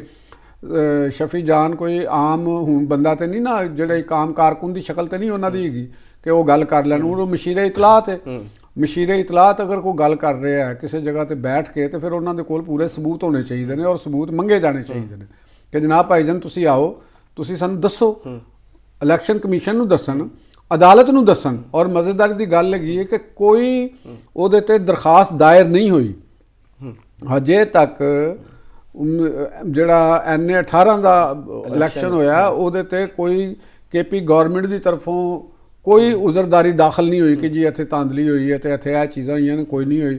ਤੇ ਇਹ ਸਾਹਿਬ ਜਿਹੜੇ ਨੇ ਇਹਨਾਂ ਨੇ ਉੱਥੇ ਕਹਿ ਦਿੱਤਾ ਜੀ ਧਾਂਦਲੀ ਹੋਈ, ਔਰ ਪੂਰੇ ਤਸਲਸਲ ਦੇ ਨਾਲ ਹੈਗਾ। ਇੱਕ PTI ਦੀ ਖਤੂਨ ਰਹਿਨੁਮਾ ਵੀ ਨੇ, ਸ਼ਾਨਦਾਨਾ ਗੁਲਜ਼ਾਰ ਸਾਹਿਬਾ, ਉਹ ਵੀ ਅਕਸਰ ਔਕਾਤ ਇੱਕ ਗੱਲਾਂ ਇਹੋ ਜਿਹੀਆਂ ਕਰਦੀਆਂ ਨੇ ਜਿਨ੍ਹਾਂ ਦੀਆਂ ਜਿਹੜੀ ਬੇਬੁਨਿਆਦ ਹੁੰਦੀਆਂ ਨੇ। ਉਹਨਾਂ ਦੇ ਮੁਖਤਲਿਫ ਕਲਿੱਪਸ ਸੋਸ਼ਲ ਮੀਡੀਆ ਤੇ ਤੁਹਾਨੂੰ ਵਾਇਰਲ ਨਜ਼ਰ ਆਉਣਗੇ ਜਿਨ੍ਹਾਂ ਦੇ ਵਿੱਚ ਉਹਨਾਂ ਦੇ ਇਲਜ਼ਾਮਾਤ ਵੀ ਨੇ ਜਾਂ ਇਹੋ ਜਿਹੀਆਂ ਗੱਲਾਂ ਨੇ ਜਿਹੜੀਆਂ ਸਬੂਤ ਨਹੀਂ ਹੈ। ਤੇ ਇਹ ਕਿਉਂਕਿ ਬਾਨੀ ਸਾਹਿਬ ਨੇ ਸ਼ੁਰੂ ਕੀਤੇ ਸਨ, ਜਿਵੇਂ 35 ਪੈਂਚਰਾਂ ਦੀ ਤੁਸੀਂ ਗੱਲ ਕਰਦੇ ਸਨ, ਬਾਅਦ ਵਿੱਚ ਉਹ ਮੁੱਕਰ ਗਏ। ਉਹਨਾਂ ਨੇ ਕਹਿ ਦਿੱਤਾ ਜੀ ਮੈਂ ਜਦੋਂ ਦੇਖਿਆ ਕਿ ਮੈਨੂੰ ਜਵਾਬ ਦੇਣਾ ਪਏਗਾ, ਸੋਲਿਡ ਜਵਾਬ ਦੇਣਾ ਕਹੇਗਾ, ਤਾਂ ਉਹ ਤਾਂ ਸਿਆਸੀ ਬਿਆਨ ਸੀ। ਲੇਕਿਨ ਹੁਣ ਇਹ ਸਿਆਸੀ ਬਿਆਨ ਇਸ ਤਰ੍ਹਾਂ ਹੁਣ ਨਹੀਂ ਚੱਲਣੇ, ਕਿਉਂਕਿ ਉਹਦੀ ਸਾਜ਼ਿਸ਼ ਵੀ ਤਾਂ ਬਾਅਦ ਉਹਨਾਂ ਨੇ ਦੇਖੋ ਸੀ ਨਾ ਕਿ ਮੇਰੇ ਕੰਨ 'ਚ ਕਿਸੇ ਨੇ ਕਿਹਾ ਸੀ, ਮੇਰੇ ਕੰਨ 'ਚ ਕਿਹਾ ਸੀ, ਤੇ ਉਹ ਜਿਹੜਾ ਉਹਨਾਂ ਨੇ ਉਹ ਲਹਿਰਾਇਆ ਸੀ ਸਾਈਫਰ, ਉਹ ਸਾਈਫਰ ਨਹੀਂ ਹੈ ਜਿਹਦਾ ਕਿਸੇ ਦੇ ਕੋਲ ਹੈ। ਦੇਖੋ ਇੱਕ ਸਾਈਫਰ ਲਹਿਰਾਇਆ ਗਿਆ, ਐਡੀ ਕੌਨਫੀਡੈਂਸ਼ੀਅਲ ਚੀਜ਼ ਹੈ, ਔਰ ਉਹ ਤੁਸੀਂ ਕਹਿ ਦਿਓ ਕਿ ਜੀ ਉਹ ਮੈਨੂੰ ਨਹੀਂ ਪਤਾ ਕਿੱਥੇ ਚਲੀ ਗਈ। ਮੈਂ ਕਿ ਇਹ ਇੱਕ ਜਿਹੜਾ ਪ੍ਰਾਈਮ ਮਿਨਿਸਟਰ ਦਾ ਅਹੁਦਾ ਹੈ, ਤੁਸੀਂ ਮੱਦੇਨਜ਼ਰ ਰੱਖੋ ਕਿ ਉੱਥੇ ਬਾਨੀ PTI ਹੋਣ, ਮੀਆਂ ਸ਼ਹਬਾਜ਼ ਸ਼ਰੀਫ ਹੋਣ, ਕੋਈ ਵੀ ਪ੍ਰਾਈਮ ਮਿਨਿਸਟਰ ਹੋਵੇ, ਉਹ ਅਸਲ ਤੇ ਉਹਦੇ ਦੀ ਜ਼ਿੰਮੇਵਾਰੀ ਦਾ ਤਕਾਜ਼ਾ ਹੈ ਨਾ ਕਿ ਤੁਸੀਂ ਕਿਸ ਤਰ੍ਹਾਂ ਕਹਿ ਸਕਦੇ ਹੋ ਕਿ ਜੀ ਮੈਂ ਕੋਈ ਚੀਜ਼ ਐਸੀ ਕੌਨਫੀਡੈਂਸ਼ੀਅਲ ਹੈ ਤੇ ਤੁਹਾਡੇ ਹੱਥੋਂ ਚੁੱਕ ਕੇ ਉਹ ਗੁੰਮ ਗਈ। It's not possible. ਤੇ ਜਾਂ ਤੁਸੀਂ ਐਡੇ ਗੈਰ ਜ਼ਿੰਮੇਦਾਰ ਹੋ, ਤੁਸੀਂ ਇਹਨੂੰ ਕੋਈ ਐਵੇਂ ਹੀ ਸਮਝ ਲਈ ਹੈ ਸਿਸਟਮ ਨੂੰ ਕਿ ਵੀ ਇਹ ਚੱਲ ਰਿਹਾ। ਤੇ ਜਿਹੜੀ ਹੁਣ ਜਿਹੜੇ ਨੇ KP ਦੇ ਵਜ਼ੀਰ ਆਲਾ ਸਾਹਿਬ ਨੇ ਤੇ ਉਹਨਾਂ ਦੀ ਟੀਮ ਹੈ, ਉਹਨਾਂ ਨੂੰ ਵੀ ਇਹ ਆਪਣੇ ਮੂੰਹੋਂ ਜਿਹੜੀਆਂ ਗੱਲਾਂ ਕੱਢੀਆਂ ਨੇ ਇਹਨਾਂ ਦੇ ਹਵਾਲੇ ਨਾਲ ਉਹਨਾਂ ਨੂੰ ਜਵਾਬ ਦੇਣਾ ਪਏਗਾ। ਅਜੇ ਤੇ ਉਹਨਾਂ ਨੇ ਕਰਾਚੀ ਜਾਣਾ ਹੈ, ਹੁਣ ਕਰਾਚੀ ਜਾਣਾ ਹੈ ਤੇ ਤੁਸੀਂ ਬਤੌਰ ਵਜ਼ੀਰ ਆਲਾ ਜਾਂਦੇ ਹੋ। ਅੱਛਾ, ਵੈਸੇ ਕਰਾਚੀ ਤੋਂ ਪਹਿਲਾਂ ਜਦੋਂ ਲਾਹੌਰ ਵਾਲੇ ਬਿਆਨ ਤੇ ਉਹਨਾਂ ਨੇ ਮਾਫੀ ਮੰਗ ਲਈ ਹੈ। ਉਹ ਮਾਫੀ ਮੈਂ ਖਬਰ ਦੇਖੀ ਹੈ, ਲੇਕਿਨ ਦੇਖੋ ਮਾਫੀ ਉਸ ਸੂਰਤ ਵਿੱਚ ਹੁੰਦੀ ਹੈ ਕਿ ਤੁਸੀਂ ਬਕਾਇਦਾ ਤੌਰ ਦੇ ਉੱਤੇ ਇੱਕ ਬਾਜ਼ਾਬਤਾ ਅੰਦਾਜ਼ ਦੇ ਵਿੱਚ ਆਪਣੇ ਅਲਫਾਜ਼ ਦੇ ਉੱਤੇ ਮਾਫੀ ਮੰਗੀ ਜਾਏ। ਔਰ ਮੇਰਾ ਖਿਆਲ ਹੈ ਕਿ ਅਗਰ ਬਾਜ਼ਾਬਤਾ ਇਹਦੇ ਉੱਤੇ ਮਾਜ਼ਰਤ ਕੀਤੀ ਜਾਏ ਤੇ ਉਹ ਬੁਲੰਦ ਕਰਦਾਰੀ ਦੀ ਅਲਾਮਤ ਹੋਏਗੀ, ਅੱਗੇ ਮਾਮਲਾਤ ਨਹੀਂ ਵਧਣਗੇ। ਦੇਖੋ ਗਲਤੀ ਨੂੰ ਤਸਲੀਮ ਕਰ ਲੈਣਾ ਇਹਦੇ ਵਰਗੀ ਗੱਲ ਕੋਈ ਨਹੀਂ ਹੁੰਦੀ ਪੂਰੀ ਦੁਨੀਆ ਦੇ ਵਿੱਚ। ਤੁਸੀਂ ਅਗਰ ਤੁਹਾਡੇ ਕੋਲੋਂ ਗਲਤੀ ਹੋ ਗਈ ਤੇ ਤੁਸੀਂ ਉਹ ਮੰਨ ਲਓ, ਕਿਉਂਕਿ ਜਿਸਲੇ ਤੁਹਾਡੇ ਹੱਥੋਂ ਨਿਕਲ ਕੇ ਫਿਰ ਗੇਮ ਕੋਡ ਜਿਹੜੀ ਨਾ ਉਹ ਦੂਸਰੇ ਦੇ ਕੋਡ ਵਿੱਚ ਚਲੀ ਜਾਂਦੀ ਗੇਮ, ਫਿਰ ਉਹਨਾਂ ਤੇ ਦਬਾਅ ਆ ਜਾਏਗਾ। ਤੁਸੀਂ ਖੁਦ ਤਸਲੀਮ ਕਰ ਲਓ ਔਰ ਸਿਆਸਤ ਨੂੰ ਸਿਆਸਤ ਦੇ ਅੰਦਾਜ਼ ਵਿੱਚ ਕਰੋ। ਇਲਜ਼ਾਮ ਤਰਾਸ਼ੀ ਉਨੀ ਕੁ ਕਰੋ ਜਿੰਨੀ ਕੁ ਸਿਆਸਤ ਦੇ ਵਿੱਚ ਜ਼ਰੂਰਤ ਹੈ, ਜਿੰਨੀ ਤੁਸੀਂ ਤਾਜ਼ੀਰ ਦੇ ਖੌਫ ਦੇ ਤੋਂ ਤੁਸੀਂ ਤਾਜ਼ੀਰ ਤੋਂ ਬਚ ਸਕੋ। ਸਿੰਧ ਦੇ ਵਿੱਚ ਉਹਨਾਂ ਨੇ ਜਦੋਂ ਇਸ ਤਰ੍ਹਾਂ ਦੀਆਂ ਹਰਕਤਾਂ ਕਰਨਗੇ ਤੇ ਉੱਥੇ ਵੀ ਮੁਕੱਦਮੇ ਦਰਜ ਹੋ ਜਾਣੇ ਨੇ। ਉੱਥੇ ਤੇ ਉਹਨਾਂ ਨੇ ਪਹਿਲੇ ਤਿਆਰੀ ਕਰ ਲਈ। ਹੁਣ ਲਾਹੌਰ ਦਾ ਤਜਰਬਾ ਉਹਨਾਂ ਦੇ ਅੱਗੇ ਮੌਜੂਦ ਹੈਗਾ, ਹੁਣ ਉਹਨਾਂ ਨੇ ਤੇ ਬਿਲਕੁਲ ਵੀ ਸਪੇਅਰ ਨਹੀਂ ਕਰਨਾ। ਤੁਸੀਂ ਉਹਨੂੰ ਗਲਤ ਤਰੀਕੇ ਦੇ ਨਾਲ ਯੂਜ਼ ਕਰੋਗੇ। ਉਹ ਤੇ ਪਹਿਲੇ ਵੀ ਕਈ ਦਫਾ ਕਹਿ ਚੁੱਕੇ ਨੇ, TV ਟਾਕ ਸ਼ੋਜ਼ ਦੇ ਵਿੱਚ ਵੀ ਗਵਰਨਮੈਂਟ ਆਫ ਸਿੰਧ ਦੇ ਮਿਨਿਸਟਰਸ ਨੇ, ਇਹ ਉਹ ਨੇ, ਉਹ MNAs ਨੇ ਉੱਥੋਂ, ਉਹ ਕਹਿ ਚੁੱਕੇ ਨੇ ਕਿ ਅਗਰ ਤੁਸੀਂ ਅੱਛੇ ਤਰੀਕੇ ਦੇ ਨਾਲ ਬਿਹੇਵ ਕਰੋਗੇ ਤੇ ਵੈਲ ਐਂਡ ਗੁੱਡ ਆਓ। ਮਤਲਬ ਆਪਨੇ ਵੀ ਕਿਹਾ ਉਹ ਤੁਹਾਨੂੰ ਉੱਥੇ ਤੁਸੀਂ ਕਰੋਗੇ। ਅਗਰ ਤੁਸੀਂ ਕੋਈ ਇਹੋ ਜਿਹਾ ਹਰਕਤ ਕਰੋਗੇ ਤੇ ਕਾਨੂੰਨ ਵੀ ਹਰਕਤ ਵਿੱਚ ਆਏਗਾ, ਫਿਰ ਤੇ ਨਹੀਂ ਹੋਗਾ। ਤੇ ਇਹ ਹੁਣ ਜਿਹੜੇ ਨੇ ਨਾ, ਇਹ ਲਾਡ ਨਹੀਂ ਇਹਨਾਂ ਦੇ ਹੋਣੇ, ਇਹਨਾਂ ਨੂੰ ਇੱਕ ਪੂਰੇ ਤਰੀਕੇ ਦੇ ਨਾਲ ਜ਼ਿੰਮੇਵਾਰੀ ਦੇ ਮੁਆਦ ਦੇ ਤਹਿਤ ਹੀ ਇਹਨਾਂ ਨੂੰ ਇਹ ਕੰਮ ਕਰਨਾ ਪਏਗਾ, ਵਰਨਾ ਜਿਹੜੇ ਵਜ਼ੀਰ ਆਲਾ ਸਾਹਿਬ ਨੇ ਇਹ ਬਹੁਤ ਜ਼ਿਆਦਾ ਮੁਸ਼ਕਲਾਤ ਵਿੱਚ ਆ ਜਾਣਗੇ। ਇਹਨਾਂ ਦੀ ਟੀਮ ਵੀ ਬਹੁਤ ਜ਼ਿਆਦਾ ਮੁਸ਼ਕਲਾਤ ਆ ਜਾਏਗੀ, ਸਿਆਸੀ ਨਹੀਂ, ਇੱਕ ਕਾਨੂੰਨੀ ਮੁਸ਼ਕਲਾਤ ਦੇ ਵਿੱਚ ਗ੍ਰਿਫਤਾਰ ਹੋ ਜਾਣਗੇ। ਤੇ ਜਿਹਦਾ ਸ਼ਾਇਦ ਉਹਨਾਂ ਨੂੰ ਫਿਲਹਾਲ ਅਹਿਸਾਸ ਨਹੀਂ ਹੈਗਾ, ਲੇਕਿਨ ਜੋ ਐਸ ਇਸ਼ਤਿਹਾਰੀ ਹੋਣ ਤੋਂ ਬਾਅਦ ਉਹਨਾਂ ਨੂੰ ਯਕੀਨਨ ਇਸ ਚੀਜ਼ ਦਾ ਖਤਰਾਤ ਮਹਿਸੂਸ ਹੋਣਗੇ ਕਿ ਮਾਮਲਾ ਕਿਸੇ ਵਕਤ ਵੀ ਉਹਨਾਂ ਵਾਸਤੇ ਖਤਰਨਾਕ ਹੋ ਸਕਦੇ ਨੇ। ਉਹਨਾਂ ਦੀ ਵਜ਼ਾਰਤ ਆਲਾ ਵੀ ਦਾਅ ਤੇ ਲੱਗ ਸਕਦੀ ਹੈ। ਅੱਛਾ ਜੀ, ਯਾਨੀ ਇਹਦਾ ਮਤਲਬ ਹੈ ਕਿ ਤੁਸੀਂ ਤੇ ਸਾਲ ਦੇ ਸ਼ੁਰੂ 'ਚ ਹੀ ਡਰਾਉਣਾ ਸ਼ੁਰੂ ਕਰਤਾ ਉਹਨਾਂ ਨੂੰ। ਨਹੀਂ, ਡਰਾਉਣਾ ਚਾਹੀਦਾ ਹੈ ਨਾ, ਸ਼ਰਾਰਤੀ ਬੱਚਿਆਂ ਨੂੰ ਦੱਸਣਾ ਵੀ ਚਾਹੀਦਾ ਨਾ ਕਿ ਯਾਰ ਤੁਸੀਂ ਸ਼ਰਾਰਤ ਉਨੀ ਕੀ ਕਰੋ ਜਿੰਨੀ ਕੁ ਵਾਲਿदैन ਬਰਦਾਸ਼ਤ ਕਰ ਲੈਣ। ਅੱਛਾ, ਵਜ਼ੂਰ ਤੁਸੀਂ ਜਾਂ ਉਸਤਾਜ਼ਾ ਬਰਦਾਸ਼ਤ ਕਰ ਲੈਣ ਤੋਂ ਬਾਅਦ ਵਿੱਚੋਂ ਜੋ ਮੁਰਗਾ ਬਣਾ ਦੇਣ, ਮੁਰਗਾ ਬਣਾ ਕੇ ਤੇ ਫਿਰ ਤੁਹਾਨੂੰ ਪਤਾ ਚੱਲੇਗਾ ਤੇ ਫਿਰ ਕਹੋਗੇ ਕਿ ਇਹ ਸਾਡੇ ਨਾਲ ਕੀ ਹੋ ਗਿਆ, ਜ਼ਿਆਦਤੀ ਹੋ ਗਈ, ਹमें ਨਾਜਾਇਜ਼ ਮਾਰਾ ਗਿਆ, ਤਾਂ ਫਿਰ ਉਹਦੇ ਤੋਂ ਬਚੋ। ਮੇਰਾ ਖਿਆਲ, ਮੇਰੀ ਇਹ ਅੱਛੀ ਸਲਾਹ ਹੈ, ਅੱਗੇ ਉਹਨਾਂ ਦੀ ਮਰਜ਼ੀ ਹੈ। ਹਾਂ, ਨਹੀਂ ਇਸ ਤੋਂ ਪਹਿਲੇ ਕਿ ਤੁਸੀਂ ਹੋਲਡ ਰਹੋ, ਬ੍ਰੇਕ ਲੈ ਲਓ। ਉਹਨਾਂ ਨੂੰ ਡਰਨਾ ਬਿਹਤਰ ਹੈਗਾ, ਡਰ ਕੇ ਰਹਿਣਾ ਚਾਹੀਦਾ। ਨਾਜ਼ਰੀਨ, ਤੁਸੀਂ ਤਬਸਰਾ ਸੁਣ ਰਹੇ ਹੋ ਜੋ ਸਭ ਦਾ, ਔਰ ਬ੍ਰੇਕ ਦਾ ਵਕਤ ਹੋ ਗਿਆ। ਬ੍ਰੇਕ ਤੋਂ ਬਾਅਦ ਜਦੋਂ ਵਾਪਸ ਆਵਾਂਗੇ ਤੇ ਮੁਲਕ ਜਿਹੜੀ ਮੁਜ਼ਾਕਰਾਤ ਤੇ ਮਜ਼ਾਮਤ ਦੀ ਜਿਹੜੀ ਇੱਕ ਸੂਰਤ ਹਾਲ ਚੱਲ ਰਹੀ ਹੈ ਇਹਦੇ ਉੱਤੇ ਗੱਲ ਕਰਾਂਗੇ। ਸਾਡੇ ਨਾਲ ਜੁੜੇ ਰਹੋ।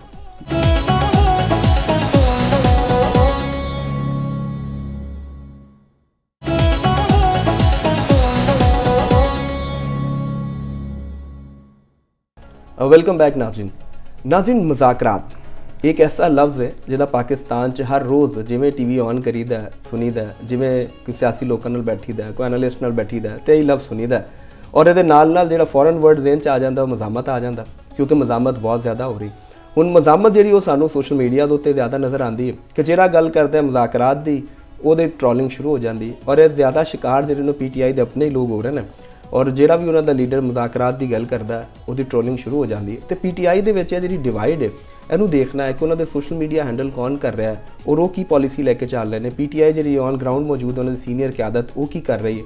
ਜਿਹੜੀ KP ਦੀ ਕਿਆਦਤ ਹੈ ਉਹ ਵੀ ਮਜ਼ਾਮਤ ਦੀਆਂ ਗੱਲਾਂ ਕਰਦੀ ਹੈ। ਤੇ ਚੋਇਸ ਸਾਹਿਬ ਕੋਲ ਹੀ ਪੁੱਛਨੇ ਆ ਕਿ ਇਹ ਗੂੜੀ ਗੱਲ ਕੀ ਹੈ, ਦੱਸੋ ਇਹ ਕੀ ਨਿਕਲਣਾ ਇਹਦੇ ਚੋਂ ਤੇ ਕੀ ਮਾਮਲਾਤ ਨੇ। ਚੋਇਸ ਸਾਹਿਬ ਦੇਖੋ ਜੀ, ਜਿਹੜੀ ਮੁਜ਼ਾਕਰਾਤ ਦੀਆਂ ਗੱਲਾਂ ਸਾਨੂੰ ਨਜ਼ਰ ਆਉਂਦੀਆਂ ਨੇ ਮੀਡੀਆ ਦੇ ਉੱਤੇ, ਉਹਨਾਂ ਦੀ ਅਮਲੀ ਸ਼ਕਲ ਸਾਨੂੰ ਕੋਈ ਨਹੀਂ ਨਜ਼ਰ ਆਉਂਦੀ। ਮੈਂ ਪਹਿਲੇ ਵੀ ਕਹਿ ਚੁੱਕਿਆ ਹਾਂ ਕਿ ਅਮਲੀ ਸ਼ਕਲ ਨਹੀਂ ਆਉਂਦੀ। ਜਿਵੇਂ ਰਾਣਾ ਸਨਾਉल्ला ਸਾਹਿਬ ਦੇ ਇੱਕ ਇੰਟਰਵਿਊ ਦੇ ਵਿੱਚੋਂ ਇੱਕ ਗੱਲ ਨੂੰ ਕੱਢ ਕੇ ਤੇ 5 ਬਿਗ ਵਿਗਸ ਦਾ ਉਹ ਕਰ ਦਿੱਤਾ ਗਿਆ। ਫਿਰ ਕੁਝ ਲੋਕਾਂ ਨੇ ਕਾਲਮ ਵੀ ਉਹਦੇ ਤੇ ਲਿਖੇ ਤੇ ਉਹਦਾ ਵਿੱਚ ਵੀ ਕੋਈ ਵੰਡਰ ਬੁਆਏ ਦੀ ਇਸਤਲਾਹ ਵਿੱਚ ਇਸਤੇਮਾਲ ਕਰ ਦਿੱਤੀ ਗਈ। ਤੇ ਪ੍ਰਾਈਮ ਮਿਨਿਸਟਰ ਸਾਹਿਬ ਨੇ ਵੀ ਔਰ ਸਾਡੇ ਸਪੀਕਰ ਸਾਹਿਬ ਨੇ ਵੀ ਮੁਜ਼ਾਕਰਾਤ ਦੀ ਉਹ ਗੱਲ ਕਹੀ।